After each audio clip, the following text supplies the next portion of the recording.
not me, I'm a legend. I run with the crew that's making the moves. Get out of the way, we coming through. We got this, never stopping, and we won't lose. No, we can't lose. Yeah.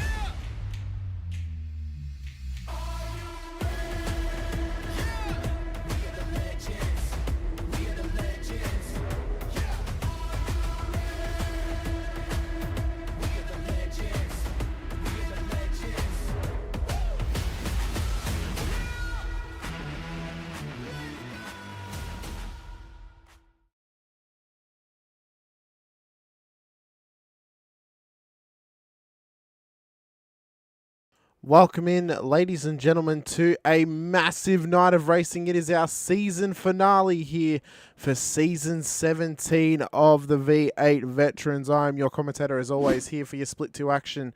Hamish Munro here tonight. Welcoming everyone into the chat already. Will Munro, Shane Patterson, John Gallen, Jason Strange. Great to have you all in there. Anyone else that is watching as well, be sure to get into the chat here tonight, as it is our final time together before Season 18. In amongst the Split 2 crowd at least. But tonight's going to be massive. 300Ks, 47 laps around this 6.41 kilometre circuit out at Elkhart Lake here in the US of A. I mean, this track, it's longer than Bathurst. It doesn't appear or feel to be longer, but it is in fact longer than Bathurst. So 300Ks around here is going to be a big slog. I sometimes say that a lap around here almost feels like 2 laps around a regular circuit. It feels like it's in 2 parts. Will this race tonight be in 2 parts, or will it be all-out action all night long? Great to have Stephen Murray and Rick Viger in the chat as well. Great to have you both in here. But yeah, tonight is the finale. There are 8 drivers in contention for this Split 2 championship. Jason Strange, Rick Viger, Mario Reali, Halil Cesar, Stephen Grech, Mark Houghton, Mark Poynton, and Gary Buckland, all within mathematical contention here tonight, although we would have to say the top 5 are within the best chance to do it. Nothing against Houghton, Poynton, or Buckland. It's just their points difference is a little bit further away. Great to have Ryan Sazek in the chat as well. It's giving a shout out for Jason Strange to win the championship here tonight.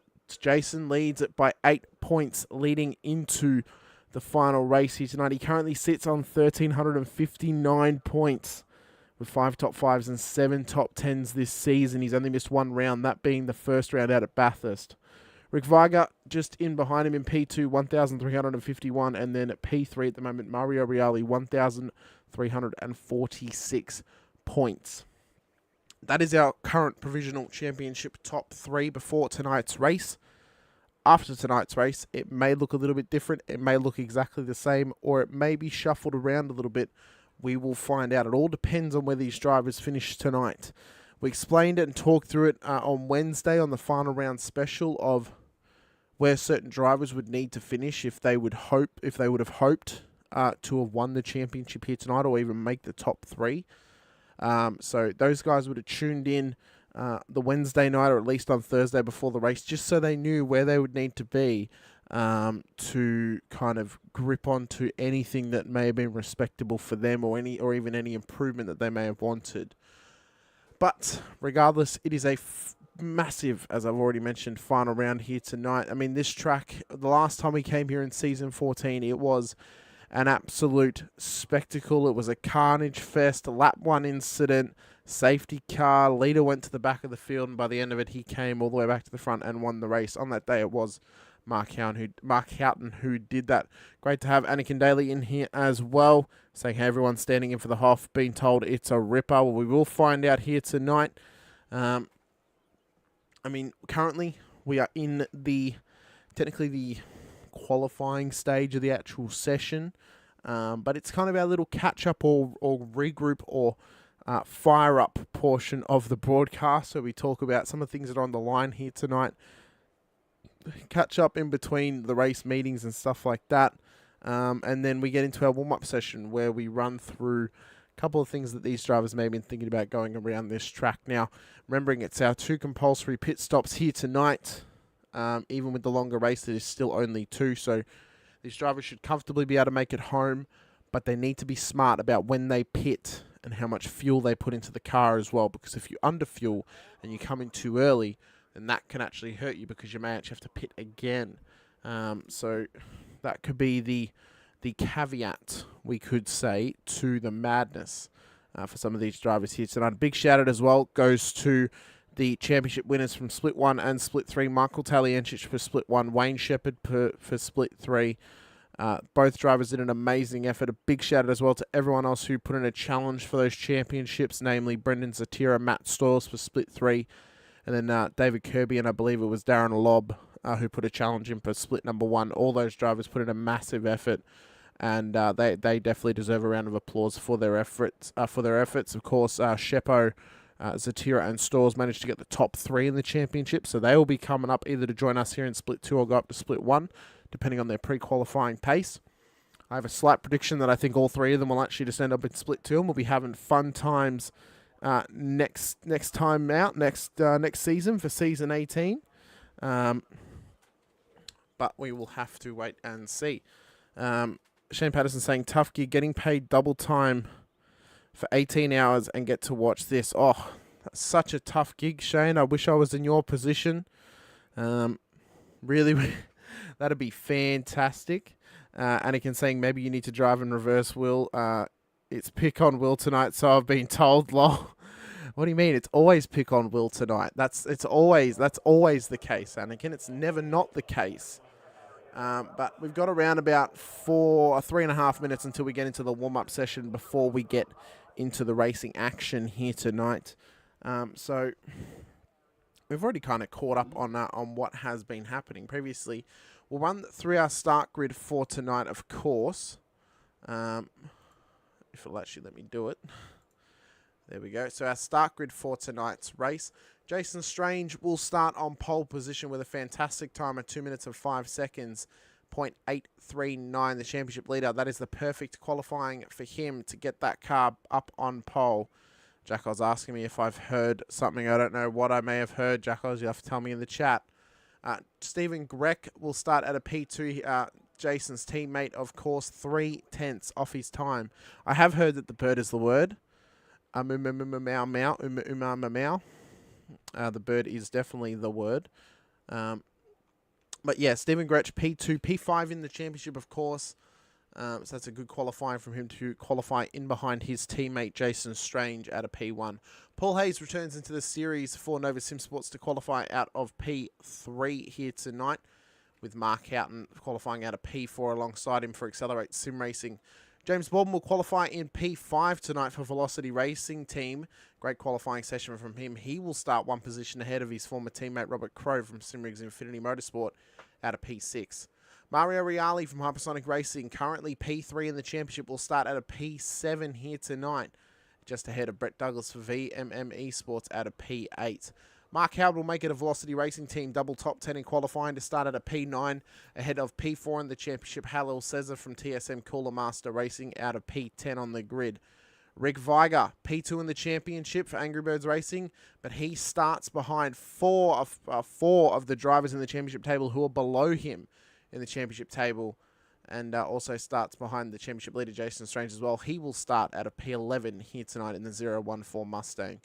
Lorne McKee will start at a P12 here tonight for Accelerate Sim Racing, ahead of a Simrigs Infinity Motorsport double of Shane Randall in P13 and Will Munro in P14, with Troy Silver from Quantum Peaks Performance Racing making up the top 15 here tonight in his number 17 Mustang. Gary Buckland, he's P8 in the championship. He'll start at a P16 here tonight. It's going to be a hard slog for the old mate and Sons driver to make up any positions, and of course as well any championship table positions as well, being that he is starting further down the grid here tonight. Damon Fisher will start at a P17 for Quantum Peaks Performance Racing. He's had a great debut season so far. He'll be looking to improve upon it here tonight. Peter Verme will then start at a P18 for WKM Sim Sports here tonight, with Peter Lay from Shadow Racing just in behind him. Jim Caperonis will make up the top 20 here tonight for Old Mate and Sons, ahead of Daniel Sheriffs at a P21. Actually, big shout out goes to Daniel Sheriffs and Stephen Grech. Last time out at Hockenheim was actually their 50th race start here in Vet, so number 51 for them this week as well. John Gallen will start at a P22 for Pacific Esports Racing, ahead of Shadow Racing's Ed Cullen out of P23, with Brett Taylor starting at a P24 for Valve Motorsport, just ahead of Todd Martin from Quantum Peaks Performance Racing. Jason DiBattista will start at a P26 for Hypersonic Racing, ahead of Roy Clark for Banter Alliance Racing, with Scotty Perrin starting at a P28 here tonight for Quantum Peaks Performance Racing. His teammate Mark Peck will start just in behind at a P29, with Craig Healy starting at a P30 for East West Racing GMK Logistics. Oh, and it's gone, but now it's back again. Brilliant. Richard Barella for WKMP Sim Sports will then start in behind him, with Scotty Weston for East West Racing starting at a P32. So a little bit of a GMK Logistics sandwich there for Richard Barella. Simon Farrington will start at a P33 here tonight for Shadow Racing, with Mark Poynton out of P34. Really struggled in qualifying here tonight. Did the P7 in the championship, so that'll be a tough start for him. Andrew Hoffman, Sean Cullen, neither of those boys were able to set a time here tonight. Neither was Matt McMillan or Michael Powell. They will all start from the rear of the grid for their respective teams. Josh Ray, Jasperella, and Blair Van Ree are our race control and safety car here tonight, but we are ready to get the warm-up session started for tonight's race. Let's quickly run through some stuff in the chat while we do that. Let's bring all the stuff up on screen. Hoffy out there at the moment doing well. We'll set some B-roll right in the background when we catch up on this chat. Brian Sizek in the chat saying, new team coming to the league will announce soon. Infusionism Racing, I would to shout out for Jason Strange to formally welcome him to Infusion Sim Racing for GT Racing. If I were to put my 2 cents in there, I would separate Infusion Sim. I would just have Sim as its own word. That's going to be really horrible to read if it's not. So just have it as Infusion and Sim.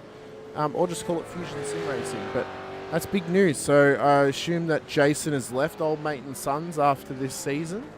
It's very interesting. Jack Oz in the chat as well saying, can confirm this round is the last for Velocity Racing team at this point for next, as they are not returning next season. Bono saying, hey, we don't need to put up with Jack Oz on the radio next season. Oh no, William, he's coming in as your spotter for next season, so you will have to deal with him.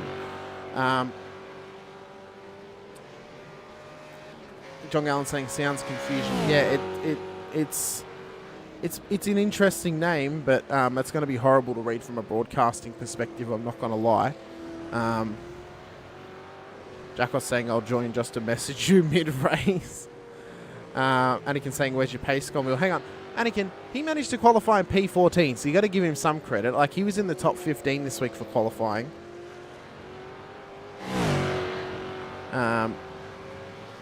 John saying, I can enjoy that. I mean, I possibly could. Who knows? I mean, but that team name is interesting for sure. I don't know about Infusion Sim. That's a real tongue twister. And I mean, I have to say, Quantum Peak is Performance Racing every week, and that's a tongue twister in itself. So.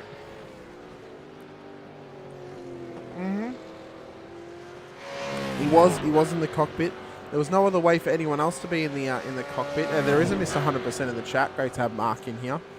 Because I actually can't get on William's cockpit for quali, John, because I don't live with William. So he was the only one who was able to set the lap time. But we have got Mr. 100% in here with Mark Howard. Mark Poynton setting the time early here for warm-up session, of course. We're 3.5 minutes in, about a minute and a half left.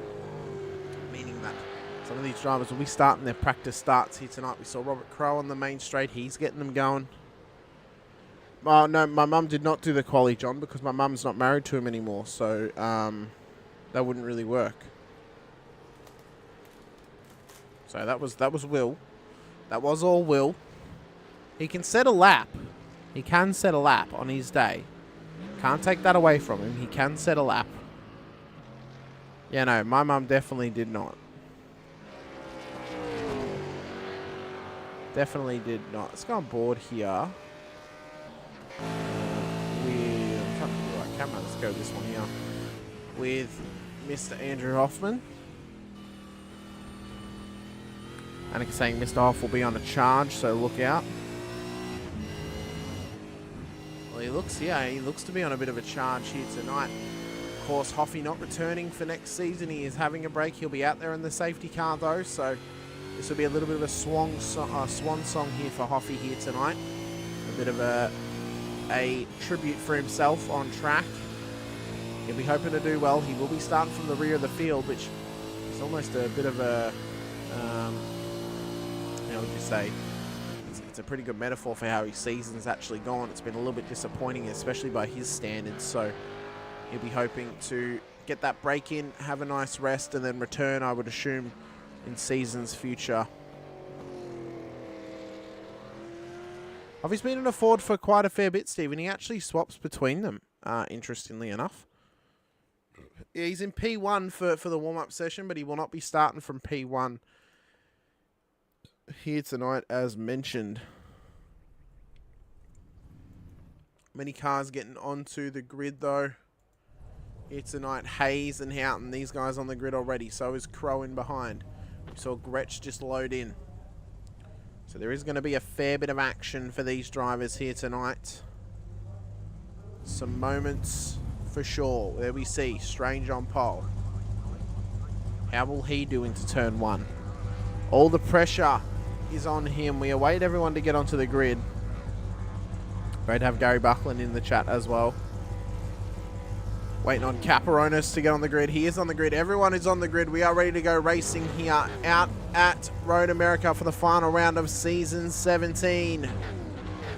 Who will get the jump down to turn number 1? We can hear the revs rising.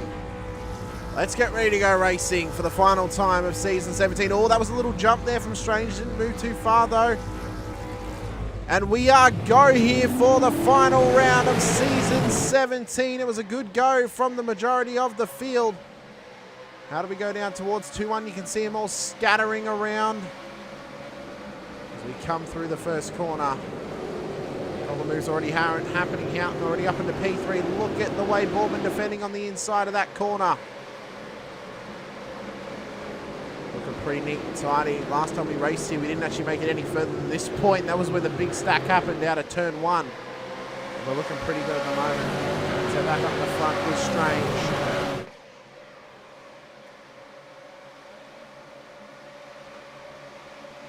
As we come down towards turn number 4.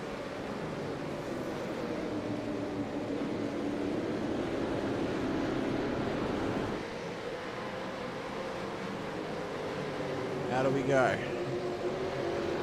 In through here, looking pretty good. Couple of moves happening in the background. Oh, there goes Damon Fisher just in front of Munro. He loses the rear end and he is dropping down like an absolute fly out in the sand trap. Troy Sipples had an incident early on as well. He's dropped down the order. Everything is going off here tonight for these drivers. Let's head back up the front. Michael Quain in the chat. See here, Strange just trying to build the gap as much as he can. Gretsch probably going to be playing the wingman here tonight. Probably try and help keep the cars back and help Strange build the gap in what apparently is his final outing for Old Mate and Sons.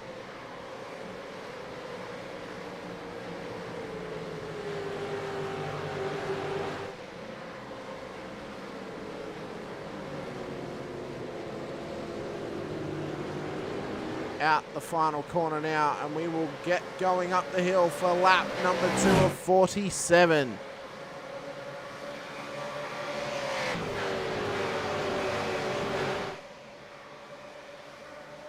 Will Munro into the pit lane. I think there may be a penalty coming his way for an incident. This will likely be a drive-through because there's no point in him coming in early. That looked like Houghton running a bit wide there. Comes back out on track, defends the inside line. Look at Hayes wanting to go around the outside. Boardman trying to be patient here as they come around turn number 2. Okay,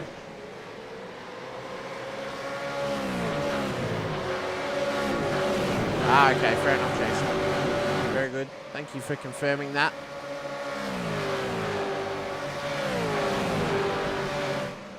No, Shane, it's not an exclusive.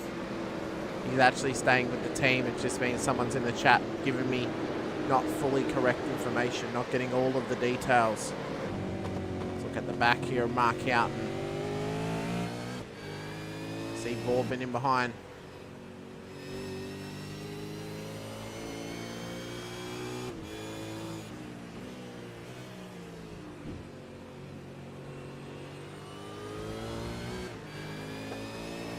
you can look at this in the background here. Halil Cesar's already up to P7 here tonight. He is now right in behind his main championship rival, Mario Reali, in terms of points. Remembering, Reali is 6 points ahead of Cesar coming into this race. So Cesar needs to beat him by 3 or more positions.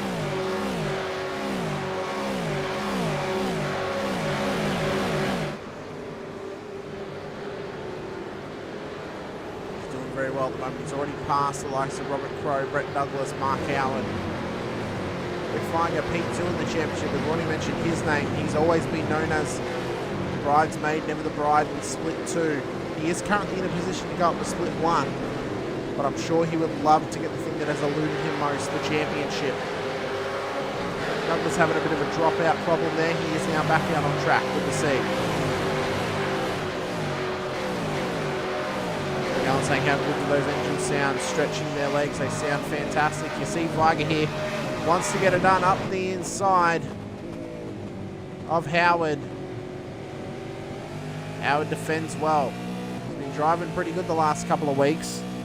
Had some good finishes. Unfortunately last week he had to pull out early due to a family emergency. He is back though. He is hoping to have a good crack. Check out the rear of the car. That's the wrong angle. There's the better one. I think that might have been a Lightning McQueen helmet on Marky Mark there. We will check that out in a moment.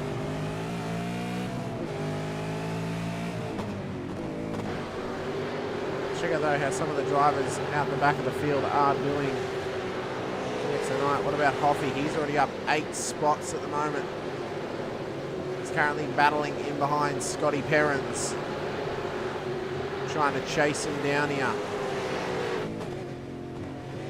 See that classic chrome of the Hoff.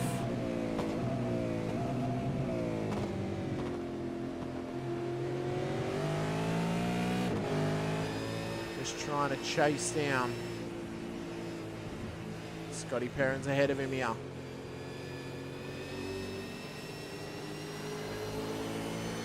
Stick with this battle just for a moment in time.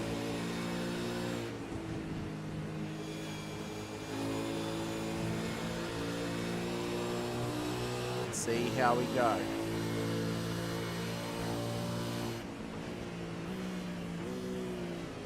Hard under brakes at Canada corner. No matter how easy it looks, it is one of the toughest on the circuit to get right. Very, very easy to lose the rear end on exit. Put it into the wall. We saw that Friday night for split 3.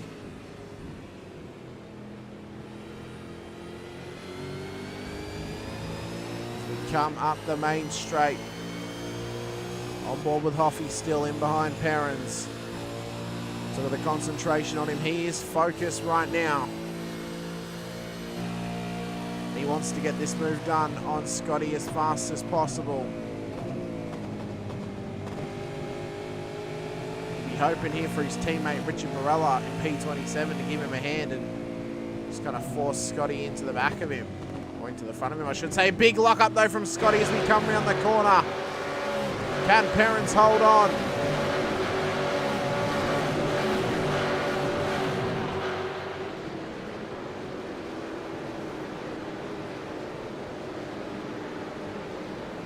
Off he goes for it down the inside.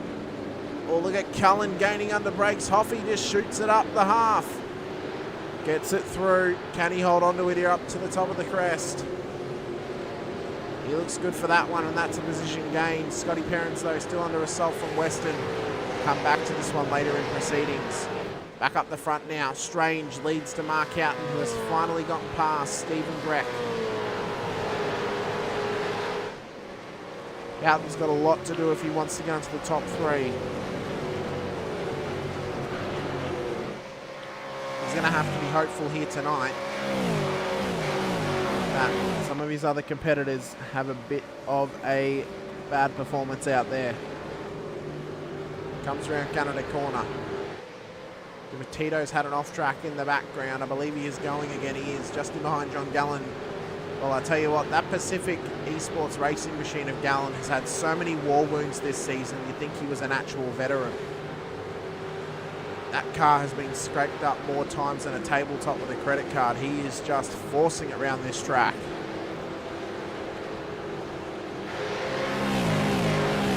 Oh, Devani signing in from Thailand.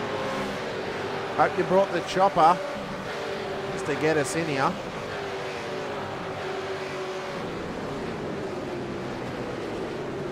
See Gallen, he's been having a good crack. Thank you, John, appreciate it. Still a little bit to go. We'll come back to that incident if it does occur. Check back some of these other cars. Mark Poynton, he's made some gains. Let's see how many positions he's gained here tonight. He's currently up 11 positions here in the final round. He's trying to push hard. He's in behind Ed Cullen, trying to get this move done. Can he do it? Up the inside, gets it done nicely here. Cullen lets him have it. That's a smart move and professional. He now will come up onto the back of Roy Clark.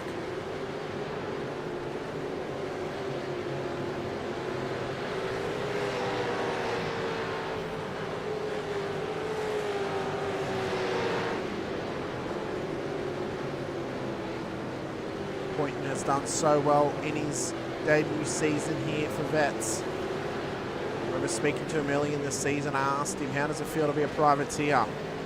He said he's having a good time. He's enjoying the community and he's enjoying just having a crack. It's paying off for him. I think if we're going to look at anyone in this split 2 field to rise up the rankings in the next couple of seasons, this is going to be the man to do it. So much promise. It's all going to depend on the commitment, how much he can show up. Time in the practice to get faster, but he could very well be a future split 2 champion in the making.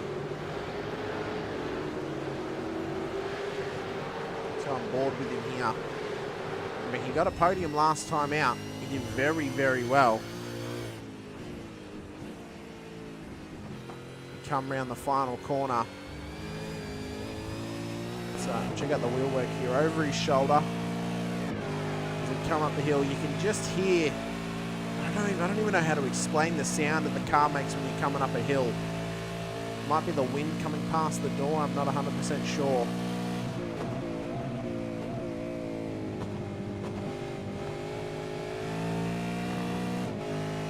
Hey, Bulldog saying Razor Roy Clark cutting through the field. He's doing a very good job of it as well. He's up 6 positions himself. Doing a very good job here tonight.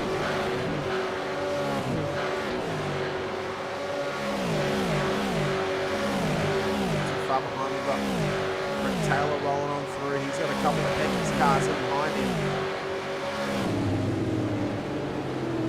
Rich Morella trying to hold off his teammate Andrew Hoffman at the moment. Scotty Perrins, he's still in the mix for these finer proceedings. Well, Munro not too far behind all of this field. He's got Troy Sickle. Well, many seconds down the road. These guys are going to need a safety car if they really hope to get back in this. But it's going to have to come down to their pace. Simon Farrington doing a good job so far. He's just trying to make up positions as much as he can. Damon Fisher, as I mentioned, he's lost a heap of spots. That's right, John. 6 laps, still no safety car. It's very unusual for this track. I definitely would have thought we would have had one or could still have one here tonight. So we'll have to wait and see. Still a long way to go, though. Michael Power, he's done well. He's up 6 spots. Craig Healy's down 3. He's on the going backwards here tonight. Matty McMillan, now this is the story that I wanted to ask anyone from WKMP in the chat. Not running the WKMP livery this week, he's returned to the series. Has he left the team or is he still a part of that outfit? Let me know in the chat if you know the answer to that question. Sean Cullen just ahead of him here. He's struggled from time to time this season. Had a good qualifying at points in the season, but he's really struggled when it comes to race pace this season out there. They're both saying only just will Munro is your car stuck in reverse. No, he had a drive-through, unfortunately. And if he says it is stuck in reverse, it's just an excuse for him making a mistake. On board now with Cullen, chasing down Perrins here for P30. I know we're focusing towards the back of the field at the moment. I'm going to be honest, it's because I'm waiting for something to happen. So if you bear with me for not too much longer, we will finally get some fireworks happening in this race. I do believe if I've been given the correct information.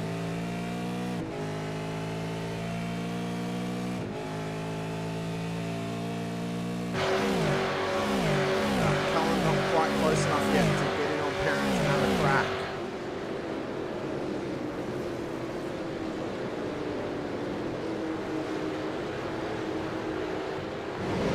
Weston doing pretty well so far. He's up 3 spots. Hoffy up 9 positions now. Of course, he won't be able to gain any positions next season, being that he'll be in the safety car.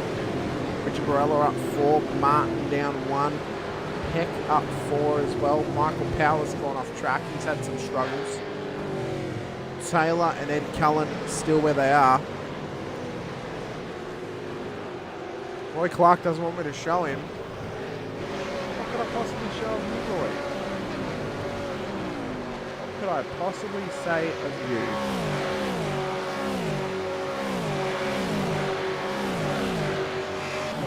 So we've got the grid. Gretsch, Houghton, Borman. These guys are in a tightly contested battle at the moment. Houghton has to let them go past. I feel he may have gotten a slowdown there. So this now unleashes Boardman into the podium position. Gretsch up into P2. Strange has already stretched the gap up to 3.6 seconds over the course of the first 7 laps. Lap 8 of 47 now. Continue to trickle along in this race without a safety car. Through turn 1 we go.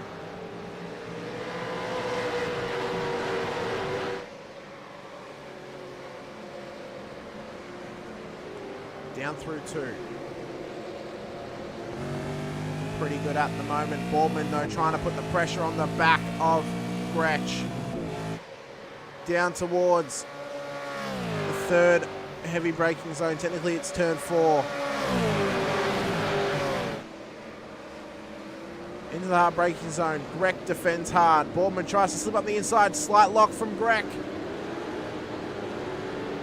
As we come up the hill. Boardman, goes through down the inside. Massive slide, though, from him. Into the side of Grech. That's now going to push him out of the contention position. He's now going to get swallowed up by Hayes, Riali, Cesar, possibly Crow if he's able to pounce. Look at the damage on the side of that car. That was a massive moment for Boardman, and that could very well be a moment in the lane. And Parents has had a moment, and I've absolutely bottled that because I've missed that moment that I was looking for. Oh, wow. Oh, my God. Okay, this is what we're going to do. We're just going to click on this. We're going to check it out anyway. Look at this. Down here, massive rollover for Perrins. Down at the bottom of the hill, nearly collects. Healy down there. That was a massive moment for him. I believe he will still be rolling. That could be crash of the year. We can head back up now, Howard and Viger. Well, that was a monumental crash. I'll tell you what. Let's check it out in POV action here. If we do this on screen with Perrins. If we go onto the roll bars on the inside of the circuit here. Look at this. Turns round and just loops it over on the grass.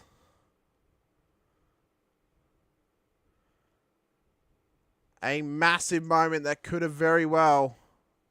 Thank you for confirming that for me, Bulldog. I have no idea how this has worked for him here. And look at this. Look at how close that was. And it even took out the rear bonnet. He did actually have contact. But that right there was a massive moment. But back up the front was Strange as we come through the Parabolica.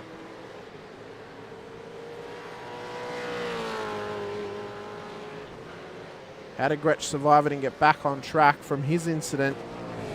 He just managed to do it. And how did Craig survive it? I've got no idea. He was nearly completely collected. That could have been race ending for sure.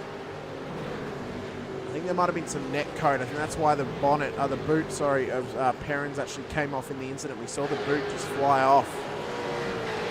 That was a massive moment though, but back now with Strange at the lead. 5.9 seconds is the gap now. It's 6 seconds here. There's Boardman. He leads this train at the moment, but I believe he will have a pit lane penalty. Looking at the back of his car now, back towards Houghton and Hayes.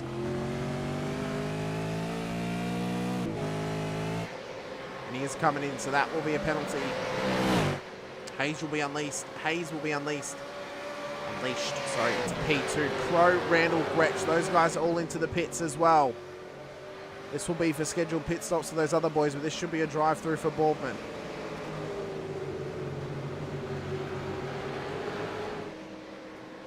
Remembering that we are in the compulsory pit stop zone now. It is past lap number 2.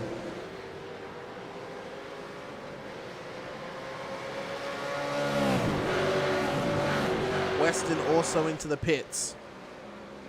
Boardman has come out from the drive-through. Look at this though. Hayes trying to put the pressure on Houghton. I don't know how much more there could be done for Hazy. Remember, he just needs to be patient in this race.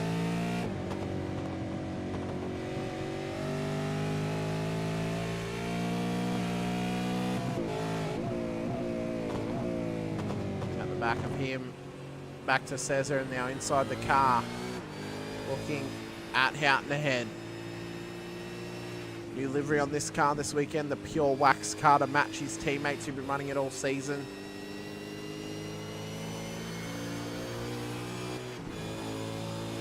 What could he do here tonight on his return?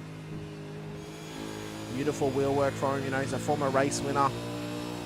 He's done very, very well in the past, but he's just struggled sometimes to keep it consistent.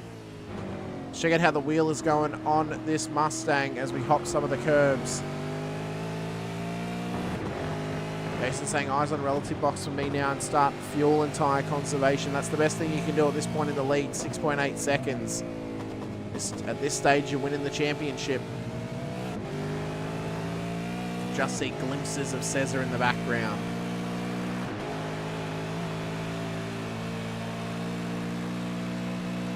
Look at the maneuverability of these wheels. Coming down the main straight, we're going to look at this brake disc. It's going to glow bright orange. Look at that, under brakes through turn number 1.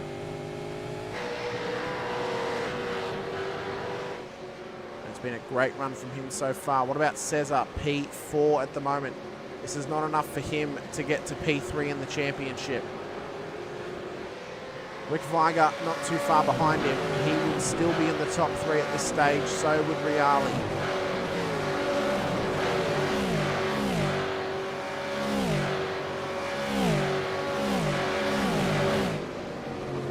Gary Buckland, what a race he's had. He's up 7 positions so far.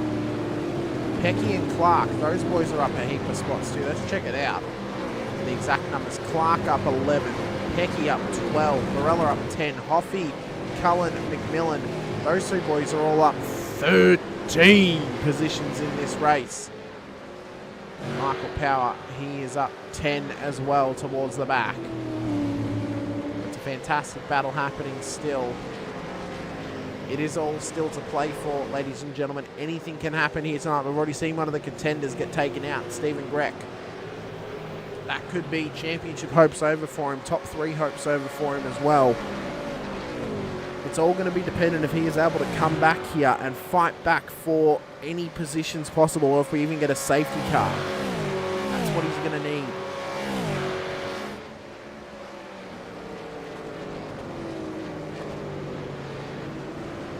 Cesar is just trying to do what he can. We know how hungry he is to get back to split 1.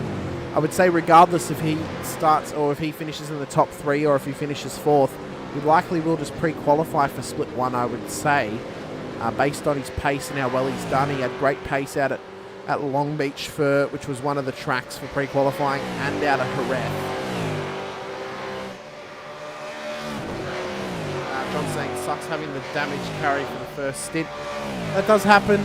Sometimes you can just, just move on a little bit, adjust the strategy, put a little bit of extra fuel in the first stop, and just go a little bit longer if you have to come in early. Let's check out how your car is doing. It has still got the damage. We are on lap 11 now, 47. I apologise, John. We missed your incident that you told me about it at turn 3. Just concentrating so hard on the incident at hand with Perrins. Yeah, very sorry about that. Although, to be fair, it actually didn't even come up in my little replay selector, so I couldn't even choose it if I wanted to. Dimitito into the pits now as well. Tell you what, Munro's doing very well. He's climbing up some spots. He's about 1.13 seconds off the back of Farrington. There he is there. He has done well here tonight just to try and cut consistent laps and get back into this thing and just claw back anything that he can. Remembering his teammates not too far behind him, Randall and Crow. These guys have already done compulsory pit stops. In fact, at the moment, they're looking pretty good for provisional P2 and P3 come the end of the... we did have to see the crash there. We certainly did. Those two boys are currently in contention for provisional P2 and P3 at the moment, but it is all going to have to wait and see until after the pit stop here. We'll go back up to this battle though. Houghton versus Hayes versus Cesar. Viali and Viger in the semi-main event in behind them. Those boys are still battling hard for 4th position. Currently, Viger is still 2nd in the championship. Now, even though Hayes has got the right to fight these guys, he is not in the championship hunt, so he is currently just being the thorn in their sides right now. He's not going to want to make this easy for them, which he has every right to do. Anakin saying hop up 13 spots. He reckons he has his eye on Roy Clark. Well, Roy, a bit far up the road for him though. He's up to 16th. Hoffy is P22. He's behind his teammate Richard Borella at the moment. He will just be trying to conserve continue on. As I mentioned, this is Hoffy's final round of the bets for at least one more season. We'll be having the break next season coming into the safety car. It's also the final round for the Velocity Racing team boys as they leave the veterans for at least one season to explore other racing options. So we wish them the best of luck as well, both Mark Howard and James Baldwin. That's already 3 drivers who are making space for the split 3 guys if they want to come into the lead, into split 2 I should say. They're pre-qualifying being Sheppo, Zatira and Stoyles. That's definitely 3 spots for them in split 2 already. John saying Strange is trying to chase down the split 1 guys. Yeah. I mean, I did poke fun at the bear a little bit in the Discord saying that surely Strange was a little bit hurt with himself that he was only 19 laps away from 5,000 laps this season. But, I mean, if he was here for round 1, he would have definitely made that for sure.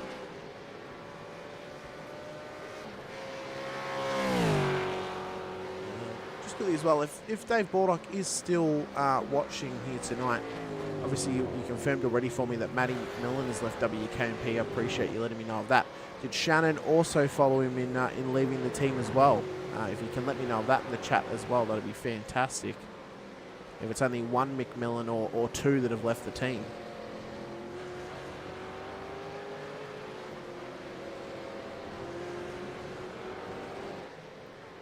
Look at this gap that Stranger's already got. That's where he is. And that's where Houghton is. 7.3 seconds. He is well up the road. Houghton's starting to pull away as well from Hayes. Hayes, though, still under pressure here from Cesar just in behind. On board with Halil Cesar now, though.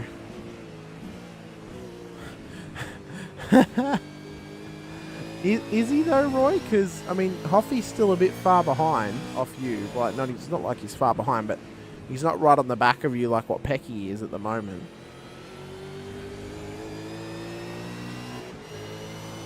I mean, at least last week Wilbur was all over your rear end and giving you overtakes and such.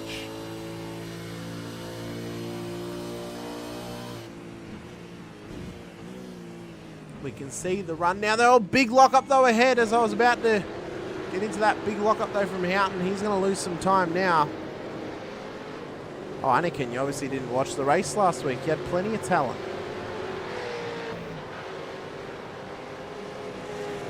I feel like this is just Hoffy bullying William. Daniel Sheriff's into the pits.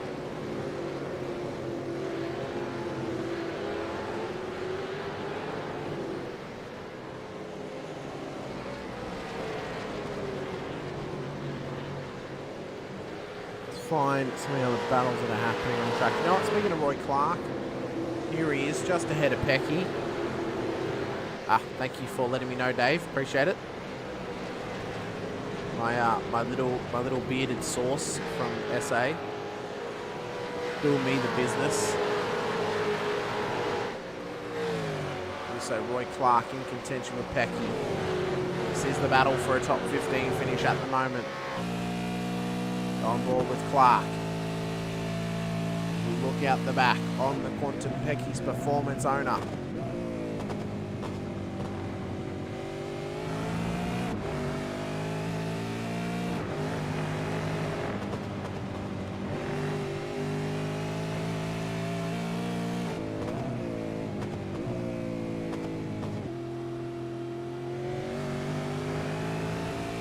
Come up the hill now. Start lap number 15. Actually, no, I wasn't asking for me. I was just asking in case anyone else was looking for more drivers. And it's not stealing if they're... Ryan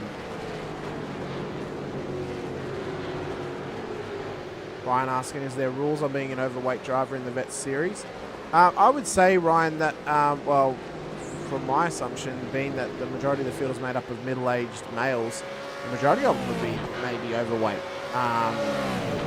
Obviously, there are athletic middle-aged people. I'm not saying all middle-aged people are overweight, but quite possibly the majority of the field could be overweight. I'm not sure, though. That would have to be left for discussion from the actual drivers.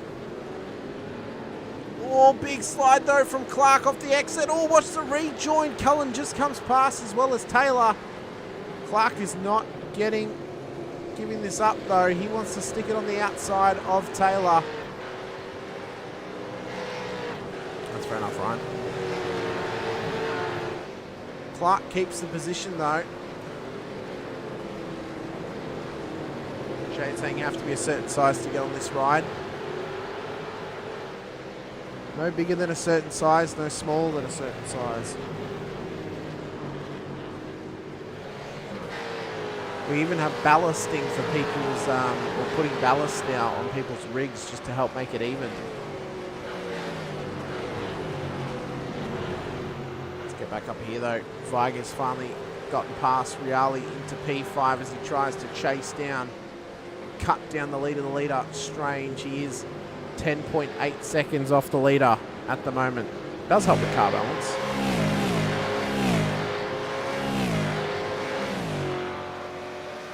Although I would need something the equivalent of my weight on the other side of the car just to keep it balanced.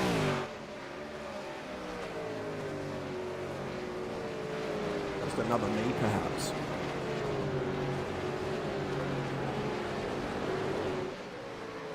It's gone round 1 and 2. Still without a safety car here tonight. That's been kind of the story of the whole season for this split, is the lack of safety cars, the good showing of racecraft and lack of safety car worthy incidents, of course. It's been a real credit to the drivers.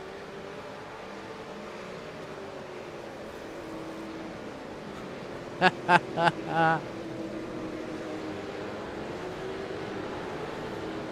Allen saying, so did Baldock enjoy being in the boot of John Van Ree's car?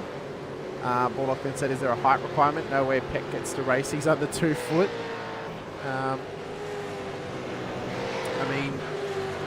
Yeah, that was the story on Friday night, that Baldock was the ballast that was in the back of, or the sandbag, I should say, in the back of Van Ree's car to help him stay in split 3.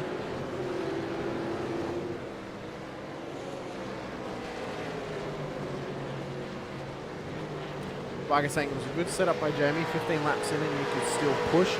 Yeah, it was very. It seemed very good for the drivers. They were not really complaining about the tyre wear too much at all. at least in our perspective from our team. They said it felt quite good. I think it looked pretty smooth. I did do a couple of laps with it on the car. Felt pretty smooth, felt pretty good. Didn't really take me too long to not be far off the pace, at least pace where I'd like to be. So it was actually a pretty good setup. Last week's setup was also pretty good for Hockenheim, but I think this week's was even better. But this track is it's one that's brings out some good racing. Hayes into the pits, so he's the first of the front runners alongside the leader Jason Strange to come into the pit lane. Brett Douglas, Lon McKee, Peter Latham, they're also in. Houghton, Cesar, Viger, Reali, Howard, Buckland, Vermo, they all stay out. What about Gallen? Pecky's into the pits. Looks like Gallen stayed out. Caparonis and Cullen are in. This is the cutoff point for the fuel. They'd have to pretty much come in now. Jason saying, absolutely, Rick, I didn't notice any major degradation, but at the end of the race, I started feeling it a little, maybe just nerves. Anakin saying, Hoff is fast through there. The gain is amazing. Yeah, there are some spots around here that certain drivers are faster than the others, of course. Parents having to let these guys through now. A lot of drivers into the pits. Baldwin, Peck, as I mentioned, Munro into the pits now. This is Munro's first stop after having a drive-through early in the race. He did well, actually, to gain as many positions as he did over that period of time. Randall and Crow, of course, will stay out. And they've come out not too far behind the provisional leader. Jason Strange, there is Randall in behind him. So that pit stop, that undercut worked for them. They are provisional second and third place at the moment and not too far behind Strange. What a massive gain for these boys. So the lead was not as big as what may have been contested.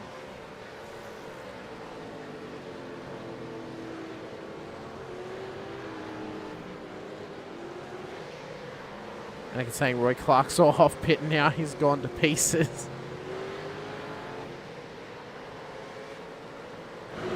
Roy's still out there, still in control. Under attack, though, from Taylor and Martin. Is the Banter Alliance driver. John Gallen saying Scotty Perrins has cleared off his medical check after that incident. That was massive. I'd hate to think how many zeros were on that one. Houghton, Cesar, Viger, Reali, Howard, Buckland, they're all into the pits. Verme comes in as well. Gallen, I would say, should follow him. He does. So into the pits. Roy Clark forced in. So's Taylor. So's Martin. Michael Power, I believe, should be into the pits as well. I need to change his spec map, I've just noticed. It's currently running his old one. Power into the pits, though. Here's Farrington. He should also be in. And he does. So Strange will come around the final corner and he will retake the lead of this race to pretty much no one's surprise. Anakin saying split 2 is the premier split. You love to hear it. You love to see it.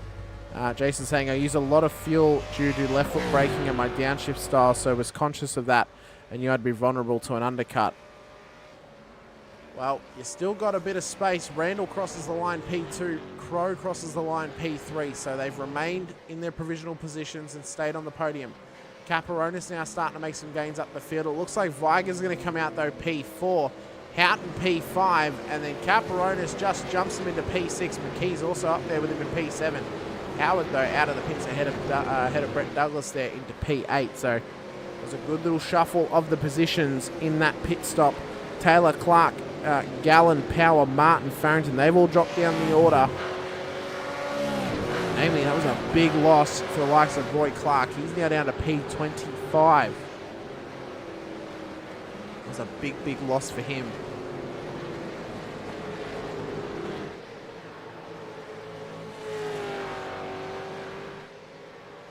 Look at this. Strange still rocking and rolling. 4 seconds is the gap. Back to Randall in P3. Then a further 1.9 seconds back to his teammate in Randall in P2. And then back to Crow in P3.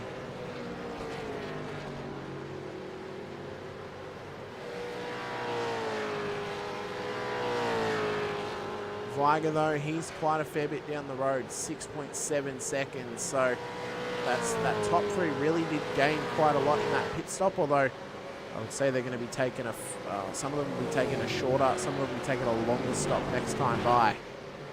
Depends when they're planning on coming in. Tell you what, Will Munro actually had a fairly short stop in that one there. It was 18.53 seconds. I reckon he may have taken enough fuel to get to the critical lap. Remembering the critical lap is the end of lap 24, start of 25.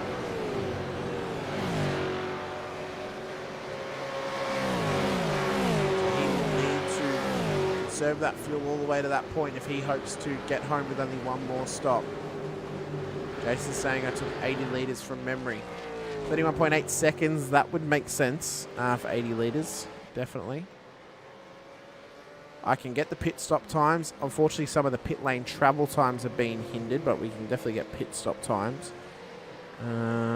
Pit stop time, here we go. So there's the top 8 cars. Pit stop time here tonight. 31.8 for Strange, 23.3 for Randall, 30 seconds dead for Crow. 33.6 for Viger, 39.3 for Houghton. 17.8 for Caparona, so he's only taken enough fuel, as I mentioned, for Munro, but for him to get to the critical lap. 31.1 for McKee. Does not tell me what Howard's is. If we do this, it might tell me. Does not. 34.4 for Douglas, 34.2 for Buckland, 30.9 for Grech. Doesn't tell me Vermees, 34.0 for Poynton, 37.0 for Reali, 42.9 for Cesar. That is the top 15.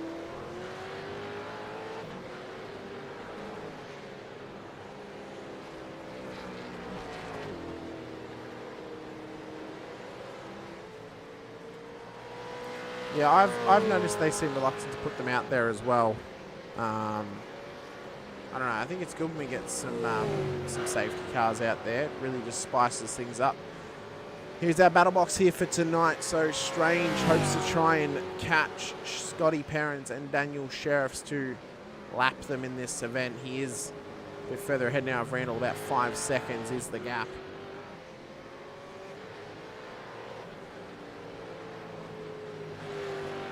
I heard Hoffy actually just fills up his pockets with fuel, and that's enough fuel for a stint.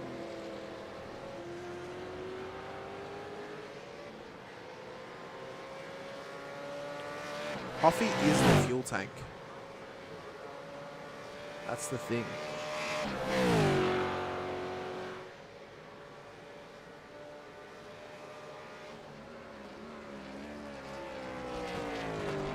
Come round towards the second corner here. Lap 19 of 47. We're nearly halfway there.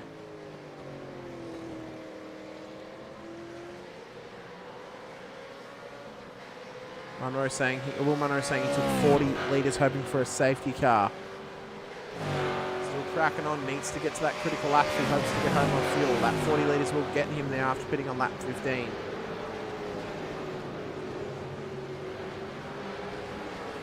Pressure on McMillan ahead.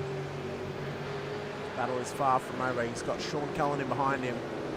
Munro and Sean have been competing the past couple of rounds for some positions. I've just noticed as well, William, that your car actually has the East Coast livery on it because it has the other banner. But I'm sure they're fine with it because it's still West End Motor Group. Oh, thank you for confirming that for me, Dave.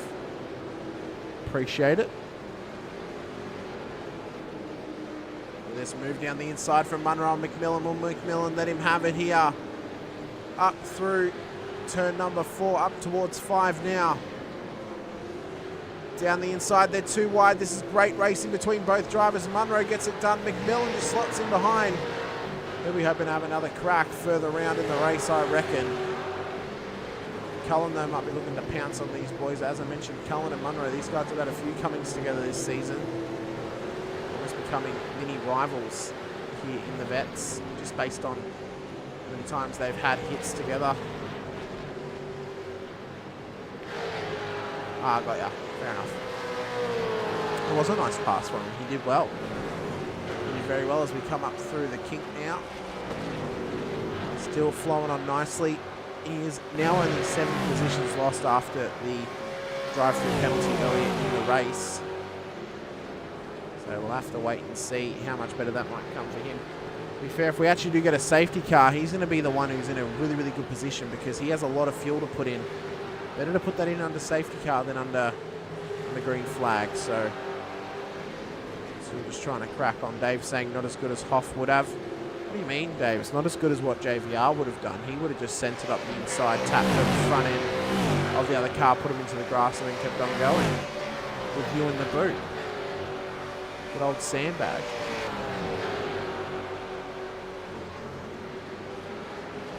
Gary Buckland just leading his teammate Stephen Greck at the moment here. Greck's done very well to get back into position. He's P11 at the moment. He came in on lap 8, so he probably would have put a heap of fuel in that car to get to the critical lap and then be able to get home on the fuel.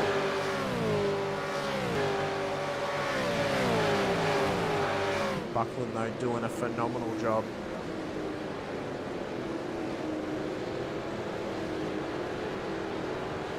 Jason's saying I generally split my fuel stops in half. Yeah, I know quite a few drivers normally do that, and some teams also then obviously have the alternate strategy of what they can play depending on where they are in the field. And I know sometimes for us, we just go on the fly. Umano saying, Heyman, I love two-stroke. We have two in the shed plus a mower and a whip sipper. Yeah, we do. Good old two-choker. Not many people like the sound of a two-choker, but those people are basically deaf, so they don't really have an opinion.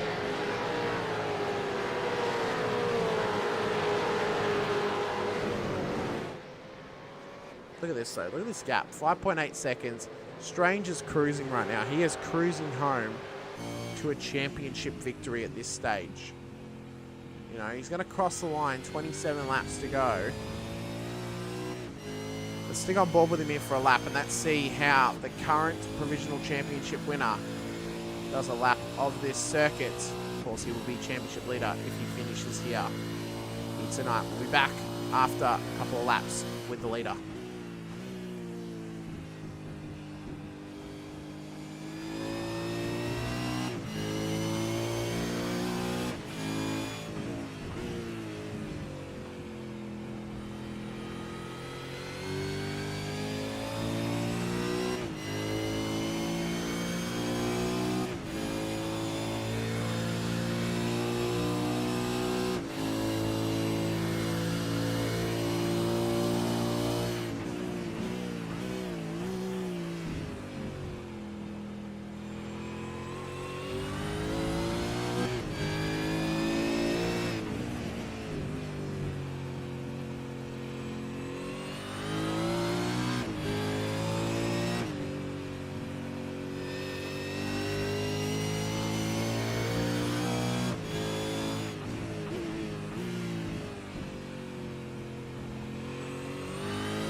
great to go on a couple laps there with the current champion-elect in Jason Strange. What a run it's been for him this season.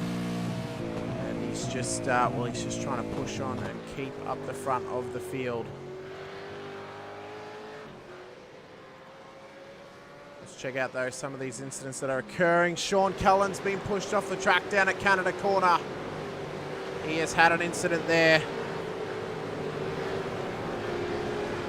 Oh, it's a big moment, and he's kept off the track again. And it's just going bad to worse for him at the moment here tonight.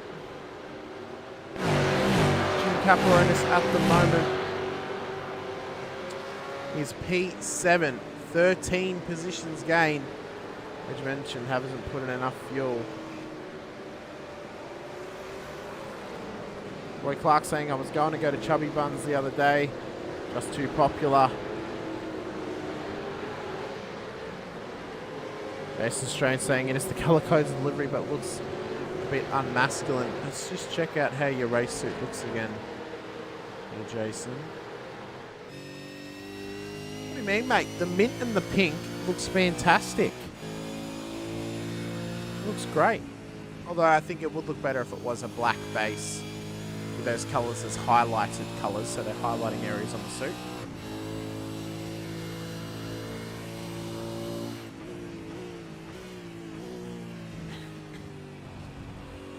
That suit is obviously the height of fashion. But yeah, Jim Caperonis doing pretty well. P7. He is a mint paddy, John. That's right, he's a mint paddy. Behind McKee and Houghton, the two green accelerated sim racing cars out there. Munro says it suits him fine. That's a good little pun there from you, William. Great job. Very, very good job from you there.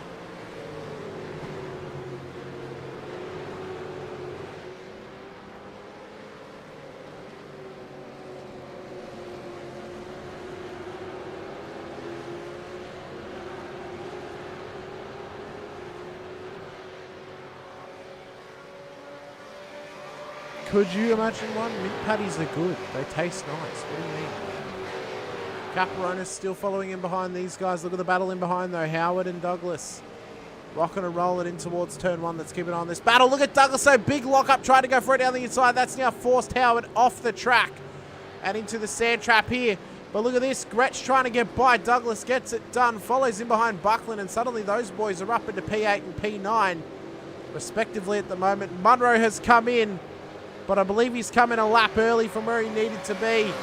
He needed to come in lap 25, so this could be major fuel save mode for him now later in this race. He needed to get one more lap in.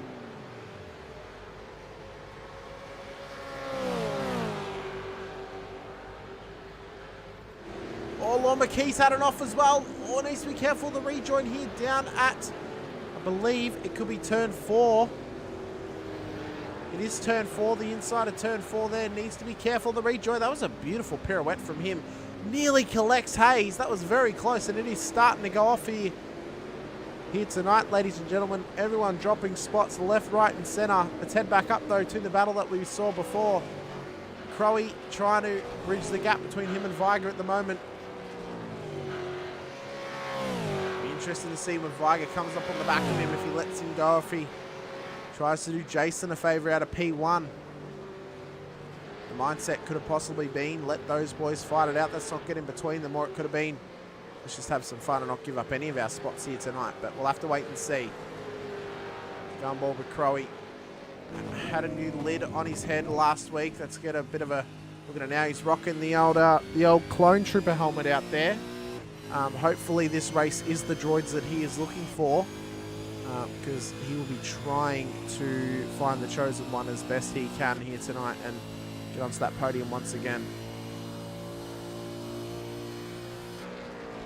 And he's still rolling on P3 at the moment. Caperonis is into the pits. He comes in lap 25, so he should be able to get home now on a full tank of fuel, being that this is the key lap, critical lap to get home. If he gets in, gets the fuel in, he can do it. John, are you saying it as the Mo for Movember? Because it does not. It's actually the front of the Clone Trooper helmet. That's the front of the Clone Trooper helmet. That's the mouthpiece for it. That's not a Mo. Welcoming Matty Raw into the chat as well. Yeah, that's the mouthpiece, John, for a Clone Trooper helmet. Not a mustache. Any battles that are happening at the moment. Gretsch still on the back of his teammate. Look, Poyton's up there as well. Yeah, it does. It does look like a weird Mo. I won't deny that. You can see here, Gretsch, he's in sandwiched here between two of technically his championship rivals, one of them being his teammate. Remembering that those that are that Buckland and Poyton, those two guys are pretty much side by side on the ladder here for points. So this is really going to be interesting to see how this one plays out towards the end of this race.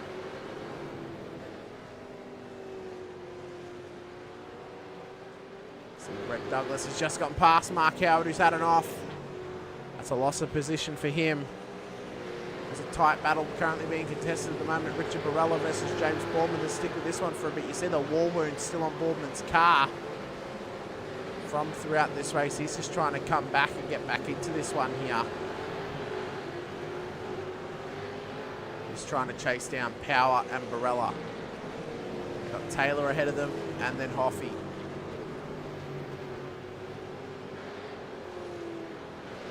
Quite a few still in amongst this battle. Let's go on the roof with him. James Boardman trying to chase them down, as I mentioned.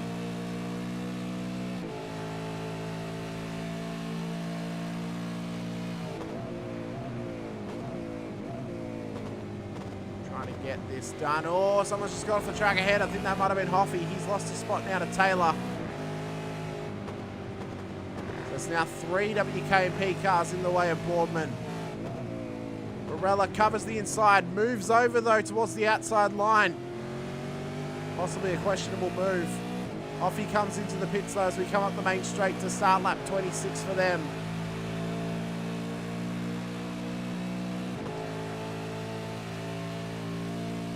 Going forward with him here into the car. Wanted to poke the nose down the inside, wasn't quite close enough. Barella's still covering.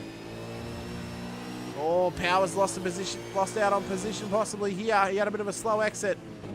Boardman trying to get it past here. Can't quite do it. Could Barella be holding him up in any way? It's a drag race down towards turn 4.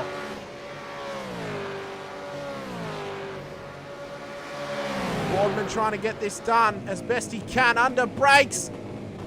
Oh, nearly had it there. Was that a move from Barella? Barella is off, though. There was a tap. Boardman keeps on rolling. Barella, though, off into the sand and into the weeds. He's back on track, I do believe he is. Was that a move under brakes, though? Was a little bit questionable.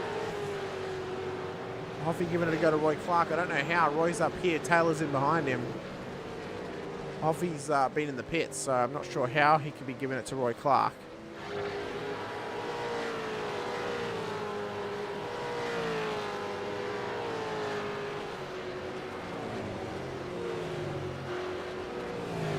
Shane Randall into the pits out of P2, so that now promotes Robert Crow onto the podium, or further up the podium, Rick Viger onto the podium for these provisional positions. Now, Randall had the slowest pit stop of the top 3 last time by. He had a pit lane travel time of around about 1 minute and 4 seconds. It was a 23.28 pit stop, so it was a very, very quick pit stop last time by. This one here could be slightly longer.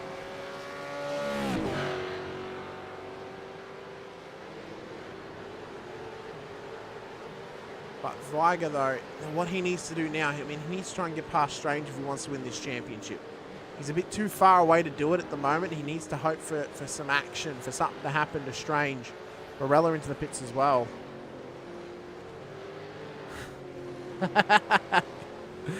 Baldock with comment of the night so far. That was phenomenal. But Viger, I mean, as I mentioned, he's been always the bridesmaid, never the bride. And he wants to win a championship, and he's come so close in the past. I mean, if you think about it, if he'd won out at Monza, Could be a completely different scenario that was at play here tonight if he wasn't taken out on the final lap or the final couple of laps of Monza. Remembering he led that race. He was on for a win. But after he was taken out, it was Strange who took the win. So, you know, what could have been at this stage for Rick Viger, we will never know.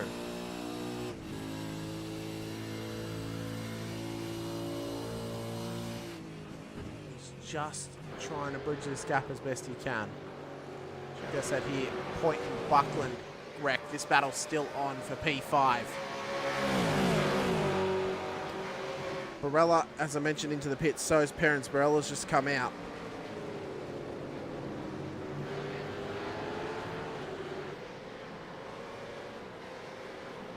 There are battle packs everywhere, John. Battle packs are everywhere here tonight, as we've had the last couple of weeks. This one here, though, is probably the most circumstantial, or not the most circumstantial, the one with the most weight upon it. Meaning these guys are all championship contenders at this stage.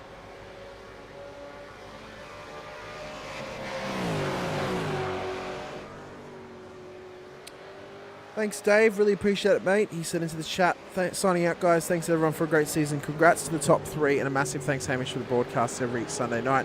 See you all back on track in a couple of weeks. Thanks a lot, Dave. Thanks for tuning in all the way from Thailand and getting amongst it. Really appreciate it.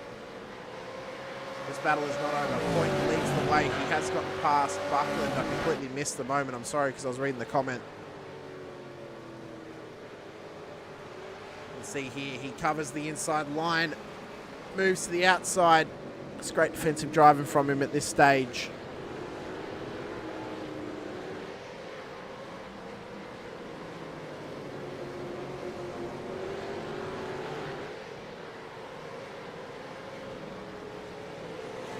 Continuing round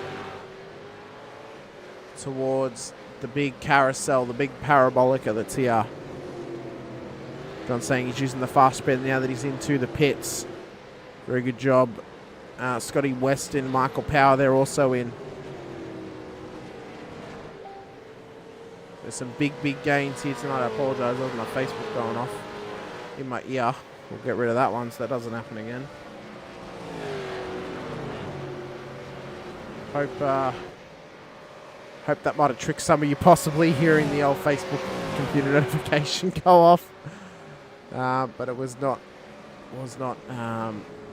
deliberate at all. Seeing behind here, Reali and Douglas. These guys are still battling. Reali, though, he's still in the position right now to get top 3 in the championship. And he's doing very, very well to have that happen for him. Cesar stuck behind Howard here at the moment in P12. So he needs to really get a move on here and put some boot to the floor and just hope to push this car up as forward as he can. Still have another pit stop period to come, though, as we'll cross the line for these guys to start lap 29. We're going to go on board with Cesar for this lap. We'll return at the end of this one.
What a lap that was to be on with Halil Cesar.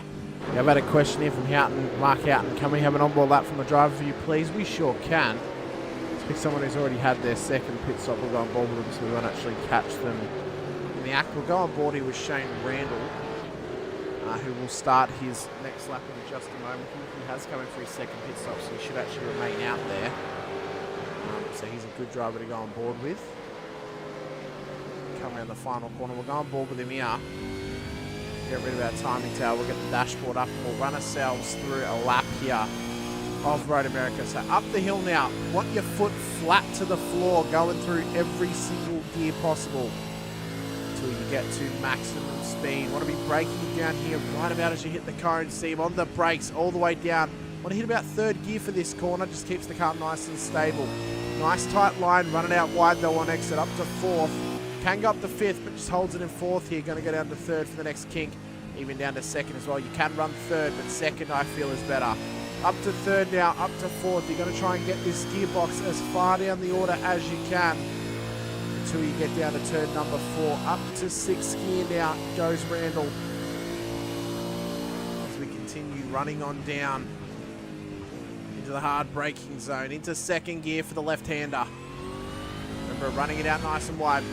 Use all that outside curb you can. Hold it in third, up the hill, but then down to second for the blind left-hander at the top of it. Up to third gear, up to fourth. Hold it through the kink. As we come on down now to the hard braking zone towards the carousel. Want to get down to second gear just to get the car turned in and get the power down on the exit. I used to call this corner Speedville because you feel so much speed going through here. Just hovering the throttle in third gear around this corner. You can short shift up to fourth, which you just did. Just keeps the car nice and stable on exit. Up to fifth gear now before the kink. Shouldn't hit six. You do a slight lift to this one, then you're back on the throttle as soon as the car's straight. A wild ride through there. Up to sixth gear before Canada corner. Be hard on the brakes as soon as you come around this little kink here. Hard onto it. Down to third, down to second as we come through. Fantastic run from him so far. Up through the twisty section here before the final corner. Holding fourth gear. Just keeps the car stable up over the crest. On the brakes, down to third for the final corner now. You'll want to run it out onto the curb on the outside just to get the maximum run. And that right there is a POV lap of Road America here on iRacing. Great job from Randall there. Rick Viger currently leads the race, but he does need to come into the pits once again. Point and Howard, Blake and Cullen Strange had also come in as well. Robert Crow's actually jumped his teammate to go into what is currently Divisional P2. Rick Viger, he leads the way, doing a very, very good job at the moment. Doing fantastic. Fantastic stuff right now from P2 in the championship. If it were to finish like this, somehow he would actually win the title. But he does need to come into the pits to get that final stop done. Let me know what you guys have thought of season 17 so far. What's been your favourite race of the season? What was your favourite track to drive on? And, who was your pick coming into tonight for the championship out of the top 3? Viger. Actually, out of the top 2, out of Viger or Strange, who was your pick coming into the final round? And will you be disappointed if it goes the other way?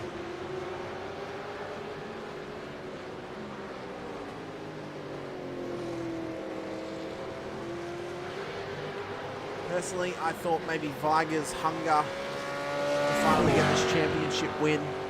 I thought maybe that will take him over the edge. We will have to wait and see.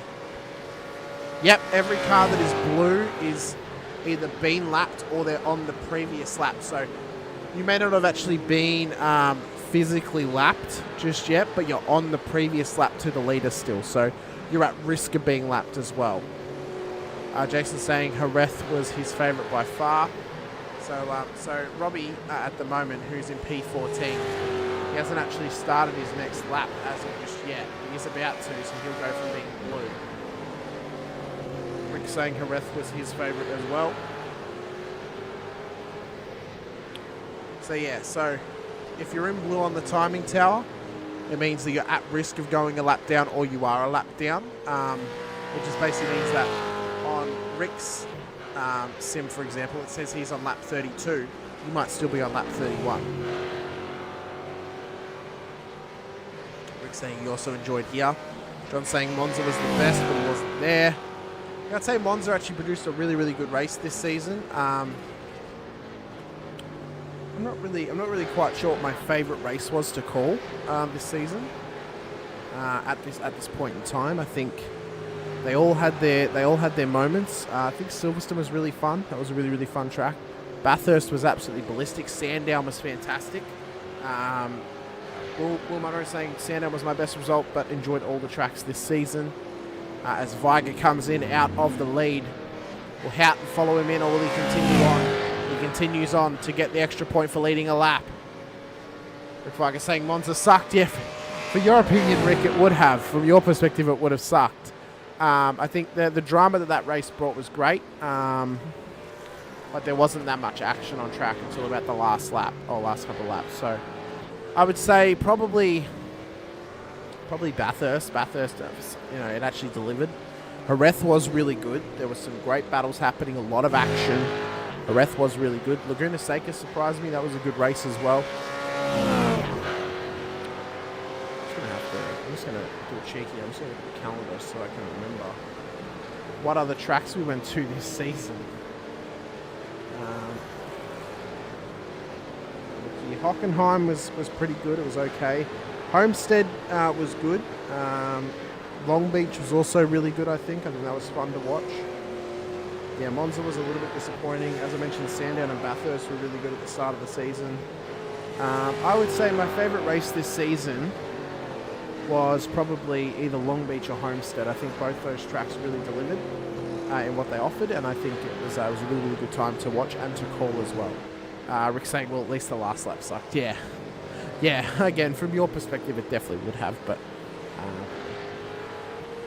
those would be my picks. My picks would be Long Beach or Homestead. Just for some of the action that we saw and some of the overtakes we saw as well. I think it was really, really good. Regardless, Mark Houghton leads the way. We are on lap 33 of 47. When he crosses the line, there will be 14 laps to go in this race. He does need to pit again. Provisional P1 at the moment, Jason Strange still. Provisional P2 is Rick Weiger. Provisional P3 is Robert Crow as we stand. John saying Miami was great. Yeah, Homestead was fantastic. And again, seeing half the field come into the pits at the critical lap, put up fuel, and the rest of the field didn't. That gave him an advantage on the safety car. It was really, really good to see as Houghton comes into the pits. So where will he be released? Will he come out ahead or behind Weiger or behind Crow? That is to be waiting to see. Where is Weiger? He's coming up towards the kink. So we'll keep an eye on him for a moment here just to see where he comes out. Riali and Vermeer are also in. Cesar needs to come into the pits, but he's going for an extra point. So he's going to go to lead a lap around this track to get that extra point under his belt.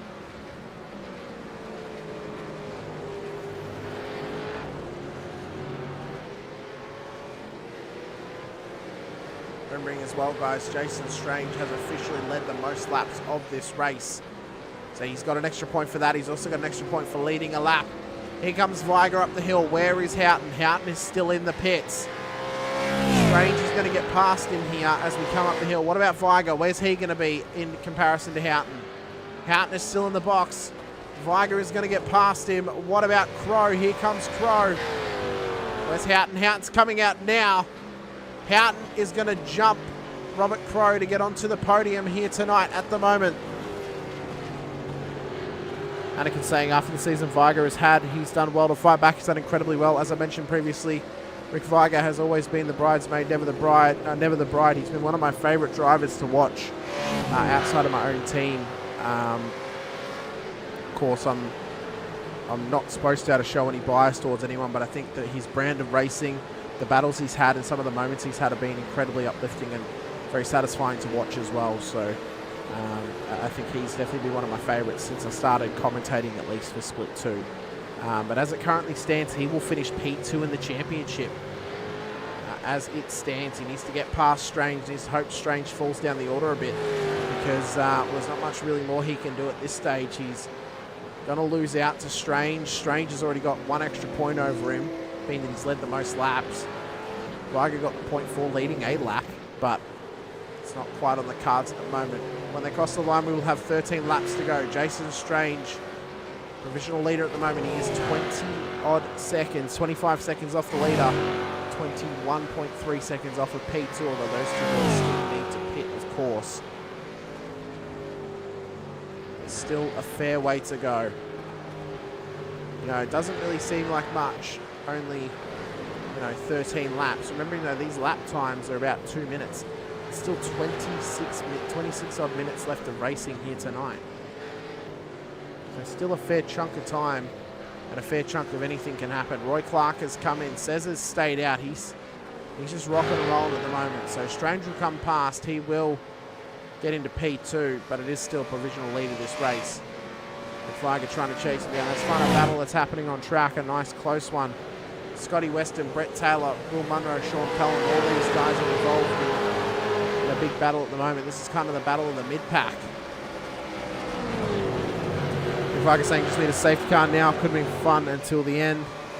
Mario Rielli saying Long Beach is great to miss that race. Silverstone was great in the setup we had. I mean, and I guess, Long Beach was really, really fun to watch. There was some great racing there. Big moments, of course. Some funny moments, like Robbie Crow listening to Will Munro, who's going for a pass at turn 1 and putting it into the wall like a pelican. Nothing against John Dallin and the boys, by the way. I'm saying that he is a pelican, not PER. But yeah, and then as I said, Homestead was good as well. That layout was fantastic that we used at Silverstone. I think that's the layout we should always use when we have Silverstone. I think it is better and far superior than the regular layout that we currently have. But this season, this upcoming season, of course, the calendar has pretty much already been confirmed in the Discord, and it is something that we will talk about on the season 18 preview podcast show in a couple of weeks' time. Of course, this coming weekend, Saturday night, will be our season review show for season 17. Kind of just review some of the drives people had, some of the drivers and how they did, get some people into the interview booth, hopefully some of the drivers are willing to come in and have a chat as well on Vets Radio. Of course, if you guys want to, you don't need to have your camera turned on. You can just come in and have a chat to me and tell me about your season. Roy Clark saying #rain confirmed. It is not. Rain is not confirmed, at least for the supercar. I've spoken about this before on the podcast. I'll be speaking about it again at some point, especially next season. These supercars will likely never see rain, seeing that the rain build is actually coming in car by car. These cars do not get updates. The Gen 3 possibly coming season 3 next year. It's not likely these cars will ever see rain. The Gen 3 cars may release with rain. We'll have to wait and see, of course, but these ones will never get rain. At least not for the time, so it won't affect us for a fair while. So the first things to get rain will be the rookie cars, the MX-5s, Formula Vs, Formula Fords. There's still a fair whack of things that would likely get rain first. As I said, the rookie classes, possibly Class D with the Ferrari the Ferrari Challenge, the production car challenge, GR86s, stuff like that. So that's more than likely what's going to happen. Hoffy, though, ahead of Weston on the road here. He is currently up 16 positions in this race so far. I do believe it's double check that one. He is indeed 16 positions, but the biggest gainer so far, Mark Poynton, currently up 25 positions gained in this race. Matty McMillan, though, doing a very good job, 21 positions in this race. Sean Cullen currently up 14. And Hoffy, as I mentioned, 16. Weston up 12. Everyone else is in This battle is still happening ahead. Hallel Cesar has come in, so Jason Strange will retake the lead of this race very, very shortly. Oh, I did it as you were typing it, Baldock, so it is actually official. He's up 16. It's a bit contrived now whenever I do it. I'm like a monkey. You pay money to play the tambourine.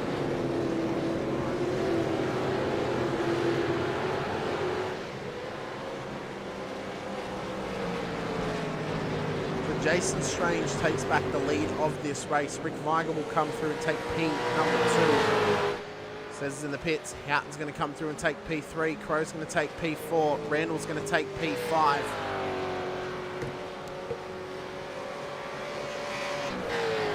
Can I show them the most positions gained? I can. It's Mark. And Mark, most positions gained, has had 26 positions gained as he comes past Halil says who's coming out of the pits. We won't get the new damage model in the supercar either, Dave. It'll be on the Gen 3 car. These cars will never be updated again now. Now that Gen 3 is going to be coming out, these will never be touched by this.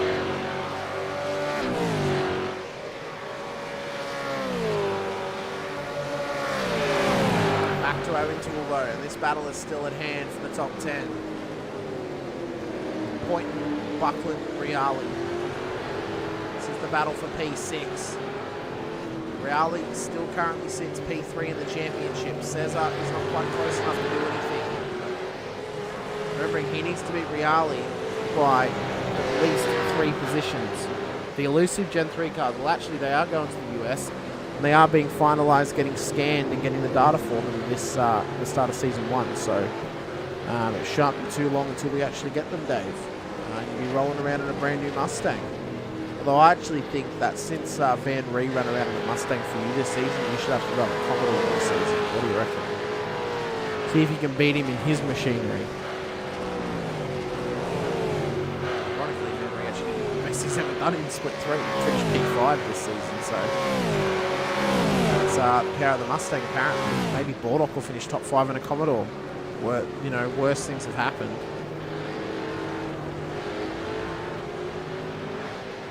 Now, if you say when pigs fly, I'll make sure it happens.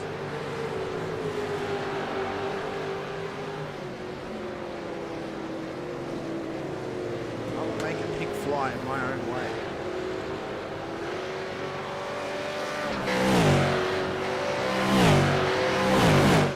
On Buckland ahead of him now, trying to get this done. As a peak, is he close enough? Not quite yet. Hard on the brakes though, trying to catch up onto the back of him. You can see the gain that he had.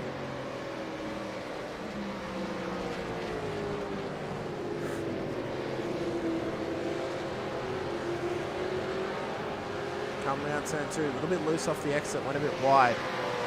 Doesn't want to open up anything to Cesar in behind because he will pounce like a hungry lion on a gazelle. He is ferocious in these scenarios and he will attack as much as he can. Buckland breaks later. If I was saying SVG happy to be out of the Gen 3 car, yeah. Well, I mean, we watched the race today. I saw him, he was out of the race pretty early. I have to wonder if he just went straight to the airport after he parked the car. Went either back to over to New Zealand or straight to Charlotte. Not quite sure what he may have done, but I think this weekend was literally just to parlay the team and to continue on and finish the season so we can move on to the US. The Gen 3 car could be better come next year now that we're getting some more development into them, into the wind tunnels and stuff like that.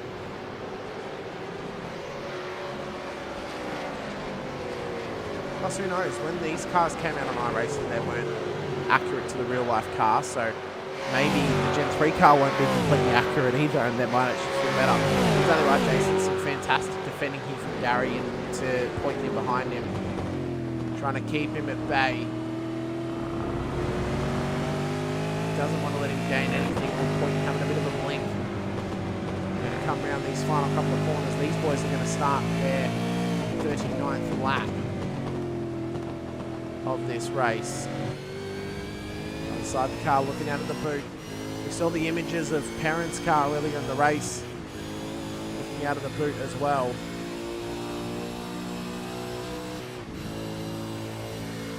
come down towards turn number 1. Let's look at the gain under brakes for Poynton here. Just gets sucked in by that slipstream. Not close enough though to get anything done.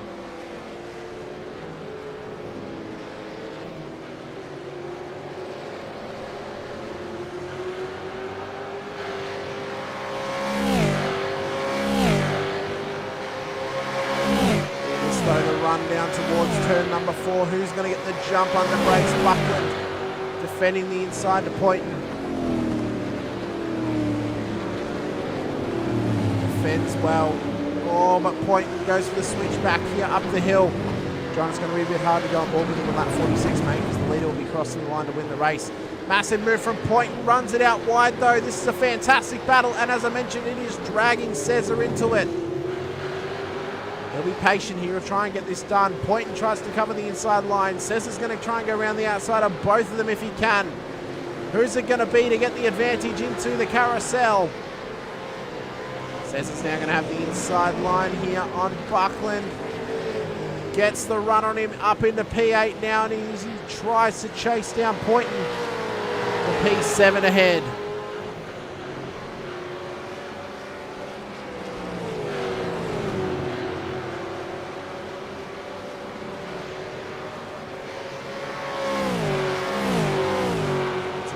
To Canada corner, hard under brakes goes Poynton. Cesar just trying to bring the gap down as best as he can.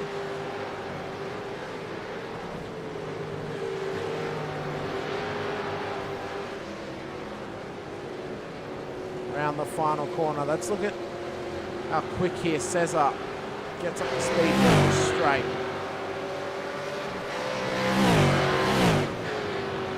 See what his max pace is with that slipstream.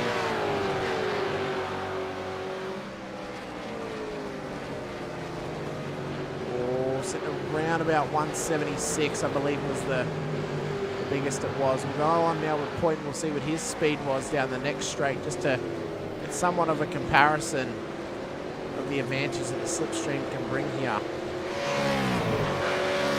Through turn 2 up towards turn 4. Up to 4th, here he goes. He'll be quick over 200 k's an hour. Might not be long enough for him actually to get up to top speed into the braking zone ahead.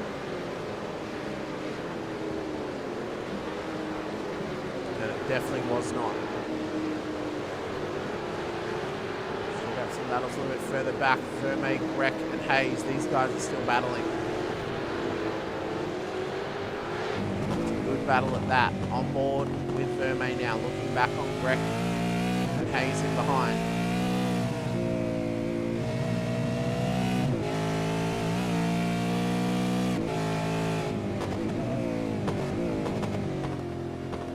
Oh, it is a 47. Sorry about that. My mind's gone, John. I apologise. I thought that would have been the final lap. I'm sorry. See Hayes in the background just starting to work behind Grech. You know what, I even came into this race this week, John, thinking it was 46 laps.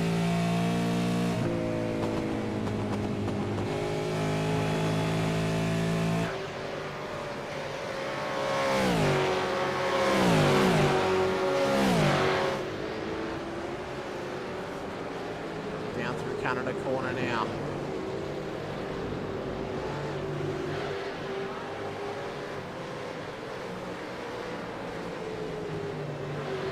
Up towards the final corner. Well, there's been contact in behind. I've completely missed it because I looked away for a moment. Completely apologise. I believe it was Hayes and Vermeer's been involved. He's now dropped back a little bit here. I must apologise. I completely missed that. I was looking for it as well. Backed up though. Cesar, Buckland, Poynton. They're dragging. Scotty Perrin's along with him. He's just in behind this battle. Out of position, of course.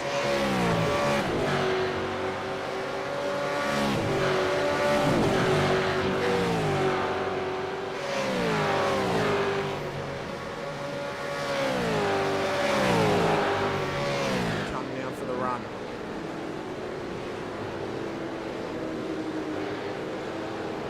So here, Hout He's trying to chase down Rick Vigo at the moment. 4 seconds is the gap. He's got Robert Crone behind him. He's on board with Robbie here for a moment. We'll sit with him for the rest of this lap, and then we'll be back for the final 5 laps of the season. Don't go anywhere.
Break there we had Stephen Gretsch, who's now coming to the pits once again.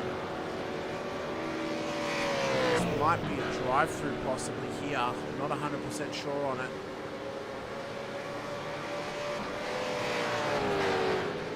His season is just going from bad to worse here tonight. He's coming out of the pits now. Oh, lights it up on accident, hits into the wall. How has that happened to Stephen? He's lit it up on exit to get back up to speed, and it's just cracked him straight into the wall, and his night could be done. He's backing it out. And he's just trying to get this thing off the grass. And I think this right here is a sorry end to Stephen Greck's championship hopes here tonight, unfortunately. Back up though to that battle that was starting to form between Houghton and Crow. This is the battle for P3. On board with Houghton here as we come around Canada corner. You can just see the wheel work that is starting to be confirmed and pushed from him here. Confirmed is the completely wrong word, I apologise. Just see him pushing on. Got the snake skin look on his helmet going on.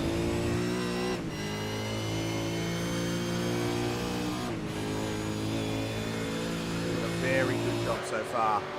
Robert Crone behind. And Crowie is just starting to really big now. Let's look at the back of his car.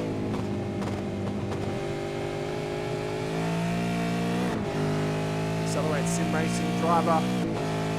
Yet to finish in the top 3 of Split 2. Since I've joined the league. He's won races. He had a chance in season 14.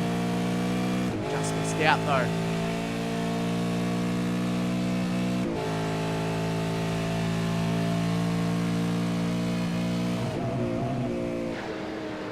Come up towards turn 4, defends the inside, moves across to defend the outside. Make their way up the hill towards turn number 5. Ah, thank you for that, Mark. Appreciate the storyline of that homage to Taipan with his helmet design. That's very nice. Let's go on board, get a good look at it actually. Oh yes, very, very good. Very nice. If we take off the timing tower, we can actually kind of see the snake skins there on the side. Very good. I like it. I like it. Any words on an updated livery for Accelerate Sim Racing come season 1 of 2024, Mark? Do we have an inside word of that? Of course, guys, if you are updating your livery, be sure to get them into me, into the Beyond the Apex podcast channel on the Discord. Send them in. We'll show them off on the podcast for the season review show, maybe even the season preview show. So yeah, if you're wanting to kind of reveal your livery that way, let me know. Send them in. The line is open for those to be sent in These guys are actually starting to catch up to Viger now in P2. You can see the gap in behind the Crowy. He's starting to get the pounce on here. Up in behind Houghton. Oh, we'll have to wait and see. Oh, well, if you are going to be updating them, either if you don't want them to be unveiled within the actual chat, you can PM them to me on the in the Discord. Or as I mentioned, just put them into the Beyond the Apex podcast channel, and we will reveal any that I get sent in on the show. I'll be revealing the Infinity liveries there. So if you guys want to do that, if your team wants to make an unveiling video of any kind or anything like that, send them to me as well, and we'll put them up. We'll get those on board. And that can be in for the preview or the review show as well. Paul Hayes has now come into the pits.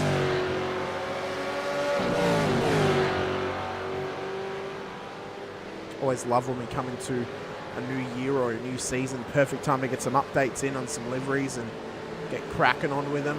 It's fantastic to see. Come on through now, Robert Crow trying to keep this pressure on Mark out in there. Misclicked, I apologise. We went to the rear camera, not the front camera, but now we're here on board.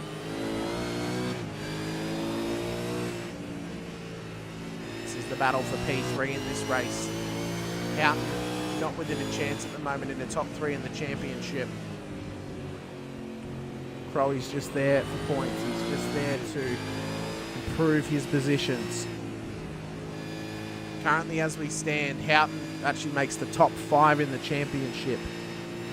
And actually, Stephen Grech loses out to Mark Point as we stand as well. So Point would also jump up to 6. Grech would drop down to P7 in the championship after his efforts here tonight. Unfortunate for him.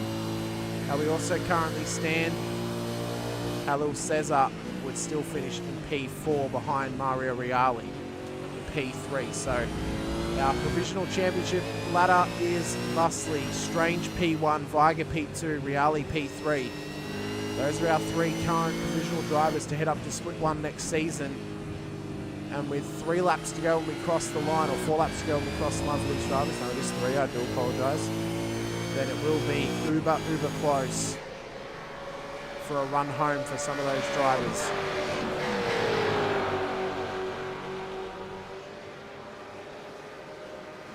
Houghton trying to cover the inside on Crow. Crow's had a bit of an up-down season. If he finishes here, he'll get 14th in the championship. He's not in contention for anything but the bragging rights. If Randall in behind him finishes where he is, he will finish 17th in the championship. Been a bit of a disappointing one for Crow. He was running with an injury for a couple of weeks, a sore ankle and a sore knee in his dominant braking foot. In fact, he's actually having to be braking with his right foot the last couple of races. But tonight, I believe he was attempting the old left foot brake once again. Of course, last season he finished in the top 10. This season, just shy of that. I know Crowley will come back stronger next season. Jason saying Crow was super quick in practice. He had his eye on him. On Robbie's day, he is as quick as anyone. As I mentioned, though, he was running with that injury for a fair while, and he was still having a crack, and that's what matters. He had a couple of disappointing rounds, including Sandown, and of course Long Beach as well. But yeah, I don't know how you get your right inning, Jason. But yeah, he'll be hoping for a stronger charge out of season 18. Let's check it out. Hoffy all over the back of Clark. Let's watch this battle because we're coming up on lap 46, which John did ask me if we can go on board with Hoffy for that one.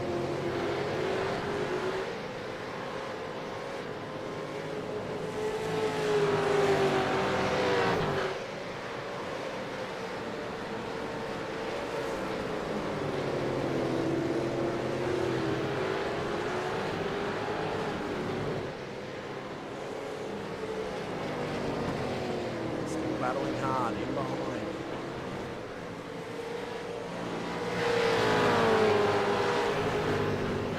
You can see them just still fighting here. This is for a top 15 finish in this race.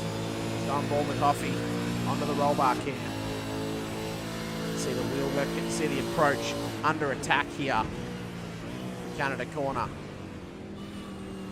Turn 4, thank you, John. Appreciate it. Yeah, the corner that we've seen the most action at here tonight, so appreciate you letting me load. Still good, though, to be on board with him here. We're back to the outside of the car, though. 2/10 quicker through the kink, so maybe a bigger bag than what Roy had through there, quite possibly, but still trying to push him on here. Poynton gets past Randall for P5 as well, further up the field, but this battle is just heating up. Holding on to the inside of the corner is Roy Clark. See their run here through turn 1, 2. And look at Hoffy, he is trying to give Clark the big hurry up here. Oh, massive gain under brakes. As we come up towards the heavy braking zone at turn 4. It's like watching Rocco Johnson.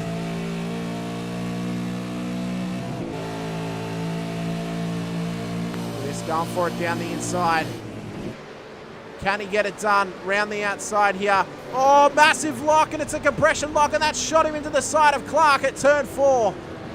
Hoffy, though, going to hold up here. He's going to wait for Clark to come past him. He's going to do the right thing and redress this. But that was a massive moment late on in this race. Clark comes past, and Hoffy, well, he's just going to have to contest with himself the fact that he had the move, but just lost it at the last moment there, and now he's going to contest with Craig Healy and Richard Morella in behind. You can see the wall wound on the side of that car. It was a big knock. Big compression lock from him.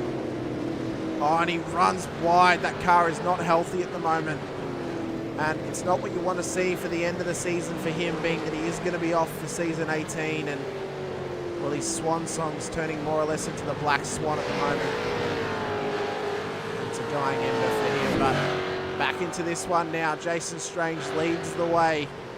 He is only 6 odd kilometres away from becoming the Split 2 champion. Rick Viger under massive pressure from Houghton and Crow at the moment. This battle for P2 is still heating up. Houghton looks to go for it down the inside. Can't get it done, though, down at turn 4. Crow's going to go to heap under brakes. We come on through. Looks nice and tidy. Houghton used all of the road there. Best option for him at that stage. So come up through 5. 10 seconds ahead, and that's kind of been the talk of the town this season for Strange, but these boys are still battling hard. Houghton just trying to see what he can do. Crowley will want to be patient, but he's not got long left to get this done.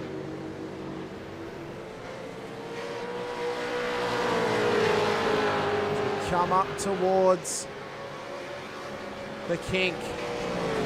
Down towards Canada corner. Where's the lead? Oh, Crow's gone off in the background. I just missed it. He hit the wall as I clicked over to the leader just for a second there. Perhaps maybe just having a lift off now and just give into it here. Houghton looks to go for it down the inside. Can't get it done. Viger, big lock up. Here's Strange coming up towards the final corner. Not quite sure who to focus on here. We're going to go, though, with Strange as he comes around the final corner. And 300 Ks later, 10 rounds, season 17, done and dusted. Jason Strange is the champion of Split 2 for season 17. Rick Viger is going to come home P2. That'll slot him in P2 in the championship. Houghton in P3, oh so close. Crow nurses at home P4. Randall gets it back on Poynton for P5. Poynton in P6 as they cross the line. Reali does enough to survive and get P3 in the championship.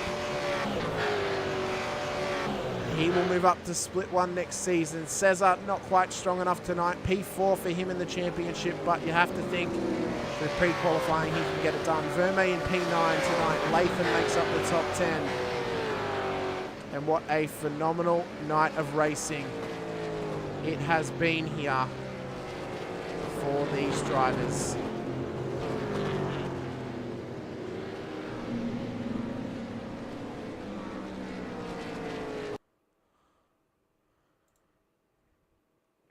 But of course, our season 17 V8 veterans Split 2 champion, Jason Strange for Old Mate and Sons. There he is there.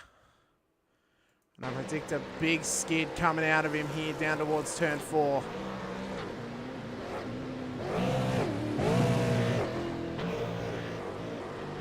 Let's check out anyone waiting for us to come and have a chat here tonight. Got Ricky Viger in the Angry Birds room. Waiting for Strange to come in as well. We'll move people up to the green room just so we've got them all in one place. We'll move Rick up to the green room. We'll wait for anyone else to come and have a chat to us here tonight. I believe Jason may have already pulled himself off track here tonight. What we'll do is, though, we'll go back to the start.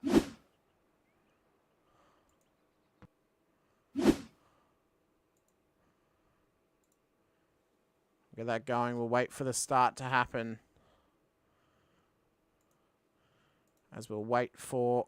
There's Mark Houghton in that other room as well. We'll drag him up. I'll tell you what we'll do first is we'll bring Mark and Rick in and we'll have a chat to them. Rick, go ahead. Mark Houghton, Rick Viger, great to have you boys in here. Mark, we'll start with you, mate. P3 here tonight under massive pressure over those last couple laps from Crowie. Weren't quite close enough to get it done from Rick, but another podium for you, and that slots your P5 in the championship. Yeah, thanks, Hamish. Yeah, not quite enough there tonight. I don't think even getting past Rick there in the end would have done anything for my championship hopes. I think my round there with the internet put me out of contention, unfortunately. Great racing, though. Absolutely stoked for Rick to jump up into P2 there and Jason to take the championship out. Well, mate, I mean, you mentioned your internet troubles earlier in the season. I mean, it's looking, every season that we continue doing this and you get closer and closer, and you think season 18 might be finally your chance to make the jump up to split 1? Fingers crossed for jumping up to split 1. Hopefully I can do well in the pre-qualifying sessions. Unfortunately, I'm actually going to miss some races next season. I'm off for a little bit of a travelling, so I would rather actually make split 1 and not mess around the championship and split 2 there next season. Well, how are you feeling for the pre-qualifying tracks coming up? Of course, Jerez and Long Beach were the tracks that were selected for our pre-qualifying for season 18. Yeah, actually, I think I qualified quite well there. I am going to have a look. I'll be away for the first week of pre-qual, but I'm not actually sure when pre-qual's running just yet, but I am going to be away for a week as of this week. So yeah, I'm feeling quite confident though. I should be able to get in and set quite decent competitive times there. Very good, mate. Well, congratulations on another great season for you out of Split 2. P5 in the championship, P3 here tonight on the podium. Let us know who's giving you boys at Accelerate Sim Racing the support out there. Anyone else you want to give a shout out to, mate? Because, I believe you said to me earlier in the season it wouldn't be the first time I'd speak to you. And look at us now, final round. We've spoken quite a few times, but let us know who's giving you the support. Yeah, thanks, Hamish. Firstly, I'd like to thank the league and all the people that run it. Wouldn't do it without them. Race Control, obviously. Congratulations to the podium getters in the championship. Huge shout out to all the drivers in Split 2. Season's been amazing. Great competitive. What's the word I'm looking for? Racing? Yeah, great competitive racing. Anyway, move on to my sponsors. Sorry about that, Hamish. No, you're right, mate. Team sponsors, I'd like to thank Abbey Timber, Primal Wheels, Box and Lock Storage in Nerang, Modern Deck, Blacktown Mazda, and lastly, huge shout out to my team, particularly Greg Favell, Anthony Vesbar. Get a lot from them guys very quick. And I'd like to thank my family, and that's about it. Sorry, a bit flustered tonight. That's all right, mate. It's all good. Well, best of luck in pre-qualifying. We'll wait and see if you're going to be joining me for a 5th season in a row, or if you'll be making the jump up with the boys to hang out with Scott and Mez for Sim Speed on Thursday nights. Lovely. Won't be speaking to those guys. I can guarantee that for the first season is the one. I mean, who knows? We'll wait and see. But congratulations, mate, on a phenomenal season and a good final round result. Great. Cheers. Thanks, Hamish. Have a great Thanks, mate. off You season, too, mate. Thanks, buddy. You too. Well, Rick, once again, the bridesmaid, not the bride, but you do finally get that jump up to Split 1 to hang out with the Vandercrans and Chad next season, assuming that, of course, they return and they make it back into Split 1. Mate, do you think Monza was the catalyst there for that championship loss, or do you think you could have done better at certain rounds? There's many reasons, but yeah, don't like making excuses. Just wasn't good enough. Jason deserved the win. He drove, or he got faster as the season went on. So it would have been nice to have qualified a little bit better on Thursday night and see if I could have put a bit of pressure on him, but wasn't to be. And yeah, I enjoyed my race. Had a great race. Yeah, I'm pretty happy to come from 11th to 2nd. So that's all I could do. But yeah, it just wasn't good enough. Jason deserved to win, and good on him. Well, mate, I think from watching you all season, I think arguably you were both good enough for this championship, and I think obviously Jason put in almost 5,000 laps of practice this season, so he really worked to try and earn this. But I think once again, Rick, maybe you were just a little bit unlucky this time by, but I think if you ever come back to Split 2, you'll definitely be within a shout, and you'll probably be people's first choice to win the championship if you ever come back. But I think from seasons past and this season, this has definitely been your best season of performances, even though you weren't able to get as many wins as previous seasons. But I mean, obviously last season you were kind of just blown out of the water by Rick Sibber. If he wasn't there, then that would have been yours, hook, line and sinker. But I think tonight you proved that you had the capabilities of winning this championship. Maybe if it was another round longer, you may have done it, you may have not. But P2, I think, is still an incredible achievement for yourself. You now don't have to worry about pre-qualifying in a couple of weeks' time. You get to have a bit of a break off the sim and off the league, and then come back strong for season 18. So congratulations on a big P2 here tonight, and P2 in the championship as well. Let us know who's giving you the support out there, mate, and anyone else you want to give a shout out to. Yeah, I'd like to thank all the guys in my team and the Pecky boys. We try and help and practice together and help each other out, so that's good. Big shout out to Nick Hasler in our team, who does all our paints, so he puts a lot of time and effort into doing that. I appreciate that.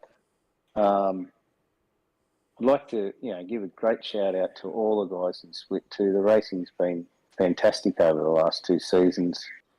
Been hard and fair, and I had a really rough season the last season in Split 1, so hopefully I can go back there next season and fix that up. But I've just the last 2 seasons of Split 2 have given me renewed enjoyment in vets racing. So looking forward to getting back up there into Split 1 and seeing if I've improved a bit, maybe my racecraft, maybe my pace, whatever caused me to have such a bad season up there. But yeah, big shout out to all the guys that do all the work in the series. So much work goes into it that we don't see, so I really appreciate that. Appreciate Jamie's setups have been fantastic this year. They're always good, but this year seemed to suit me better than maybe previous, so it was really good. You, Hamish, for doing the broadcast, and just everyone in the league. It's such a good league, and it's just a way of getting away from the stress of life for a while on a Thursday night and go out and have some fun. Yeah, that's exactly right. And no matter how much fun I've had broadcasting it, I think all the drivers, no matter if they've had a poor night or a good night, I think across the whole season and across this whole year, they've probably had a lot more fun than I have, being able to get out there on track and have a good old crack with people who race just as hard and as fast as them, and who are also having just as big of a crack as well. So congratulations, mate. Good luck next season when you go back into Split 1, and I hope for your sake, I don't see you anytime soon back in Split 2. Thanks, Hamish. Thanks, mate. Well, Jason, 2 seasons in vets, and did you win the Split 3 championship when you were in Split 3? I came second in that one. Oh. So Second finally, to Reg James. so finally the bride you are. You finally get that championship win, and it's the one that really matters. It's the one that gets you up into Split 1. I mean, of course, this season you were just below 5,000 practice laps, so you put the efforts in to improve your pace and improve your racecraft, and it really paid off for you, mate. And it proved that, when you got the time to put in that many laps, that it can pay off for you in the best of ways. Yeah, absolutely, Hamish. That was probably the key to my success this season, was certainly putting in the laps and, dedicating some time, and not only just practice laps, but, with some of the rest of the team, we do other practice races and so forth, and that really helps as well. So certainly not a solo effort. The team was the one that got me there. Old Mates and Sons and everyone that's part of it. We're a big team, but we're big for a reason, because it's strength in numbers. We share our ideas, we help each other out, we practice together, we race together, that camaraderie is really, really important. And no, I'm not leaving Old Mates and Sons. I'm certainly going to continue racing with Old Mate and Sons in vets.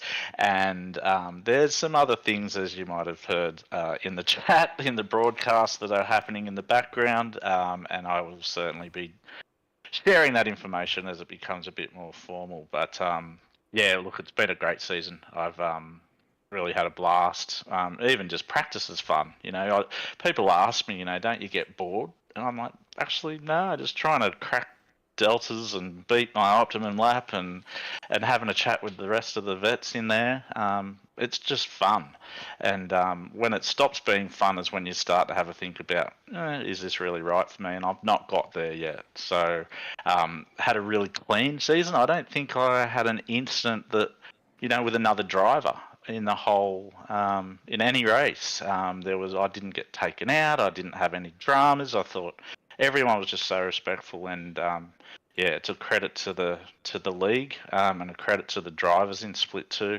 And next season it will be maybe a little bit different. I'll need to certainly have my eyes on and probably put in just as many laps to hold my own in Split 1. And I came into Split 2 with zero expectations, and never expected to win it, that's for sure. I came in thinking I'd be happy with a top 10 or some few podiums maybe throughout the season, but here we are. Well, I think you're probably one of the examples of drivers that have benefited from being around drivers who are of a similar pace, and it's helped you improve, of course, and helped you push a little bit harder. And be very, very interested to see how you go in Split 1 next season. Surrounded by people who are now of your pace, as well as your pace obviously has gotten greater as the season's gone on. So it'll be very interesting to see who you kind of around next season, whether you might be around a Troy Stone Street or even a Paul Burns if he's still up in Split 1, or whoever else is still up there as well. So, I mean, you've had a fantastic season, mate, no matter how much shit I gave you for Monza. And, I mean, I only mentioned it to Rick because it would have really made this race even more interesting, because I think he would have been maybe 1 or 2 points either way ahead or behind you.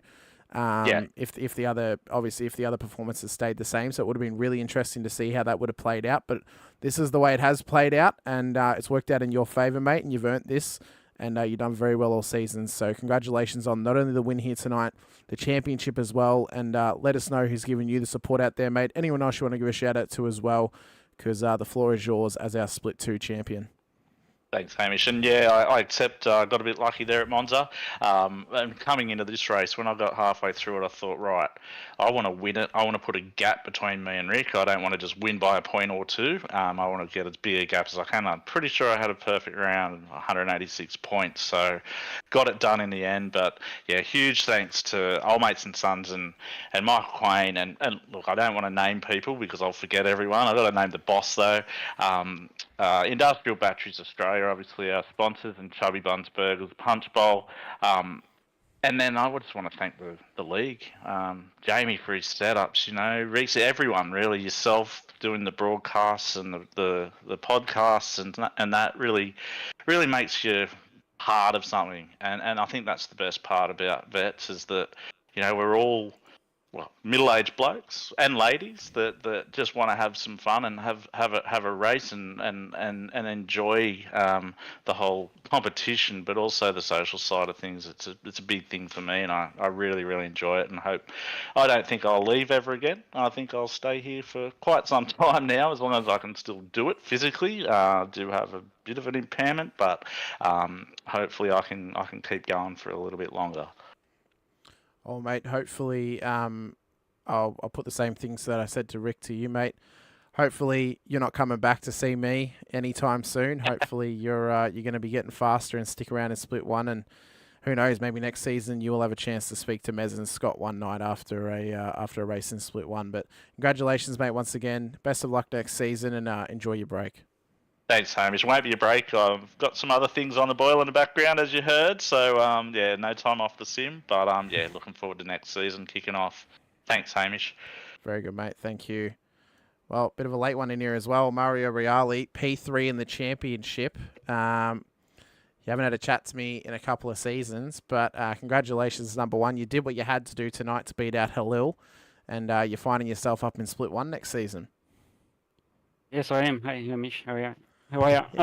Firstly, just big congrats to Jason, well deserved, and Rick. These guys are awesome, and to all the guys in Split 2. Really respectful driving this season. Yeah. I did speak to you this season, Silverstone. I did get that win. Sorry, my brain is absolutely gone, and things are just melting together at this point. But there's so many people I have to talk to every week for podiums that it's just like, at least when I used to only focus on vets, it was like, I've got this. It's in my brain. I know exactly when I spoke to you last. But, I mean, you were kind of the Mr. Consistent this season. You know, you were a bit of the Paul Burns of the past and other drivers that we've seen previously as well, where you kind of just crept your way up, got some good finishes this season, and managed to get yourself on the podium in the championship table and up to Split 1 for next season. So is this your first venture up to Split 1, or have you been up there previously? Before they did the ratings and all that, I think I went into Split 1 a couple of times. Not for seasons, but yeah. When they pre-qualified on the night of the race. Yeah, so it was 50-50 in that. But it's been Split 2. I love Split 2 anyway. Like, awesome racing in there. But you're right. So a couple of seasons ago, I just concentrated on being clean racing, 0 incidents, and just get to the end and all that, and it's paid off. Last season I was a bit unlucky, but this season I did that. I aimed for clean racing, 0 incidents and all that. So I believe I got the lowest incidents in the whole this season, and heaps of bonus points. So been very consistent this season 17. So pretty proud of that. I'm pretty happy with that. Yeah. Well, mate, congratulations on P3 in the championship. Congratulations on all your success in P2, in Split 2. Let us know who's giving you boys at HSR the support out there. Anyone else you want to give a shout out to as well, mate? Because hopefully this is the last time for a little while that we have to speak to each other in a green room. Yeah, cool. Just quickly to all the boys at Hypersonic Racing. Yourself, broadcasting, you do an awesome job. I love watching it every week. Race Control, all the guys behind the scenes. This wouldn't be a great series if they weren't there. All the drivers that actually turn up. Jamie for the great setups he does, and all the sponsors who sponsor vets and all of us to keep this series going. That's it, yeah. Very good, mate. Well, congratulations. Best of luck in Split 1 next season. I look forward to seeing how you go, and if you can get a couple of cheeky top 10s, and maybe if it goes your way, maybe a cheeky podium as well. Yeah, I know. I have to put more practice in now. Oh, mate, congratulations. Yeah, that's it. But, all right, thanks, Hamish. Mate. Thanks for having a chat. Thank you. Thanks, mate. Bye-bye.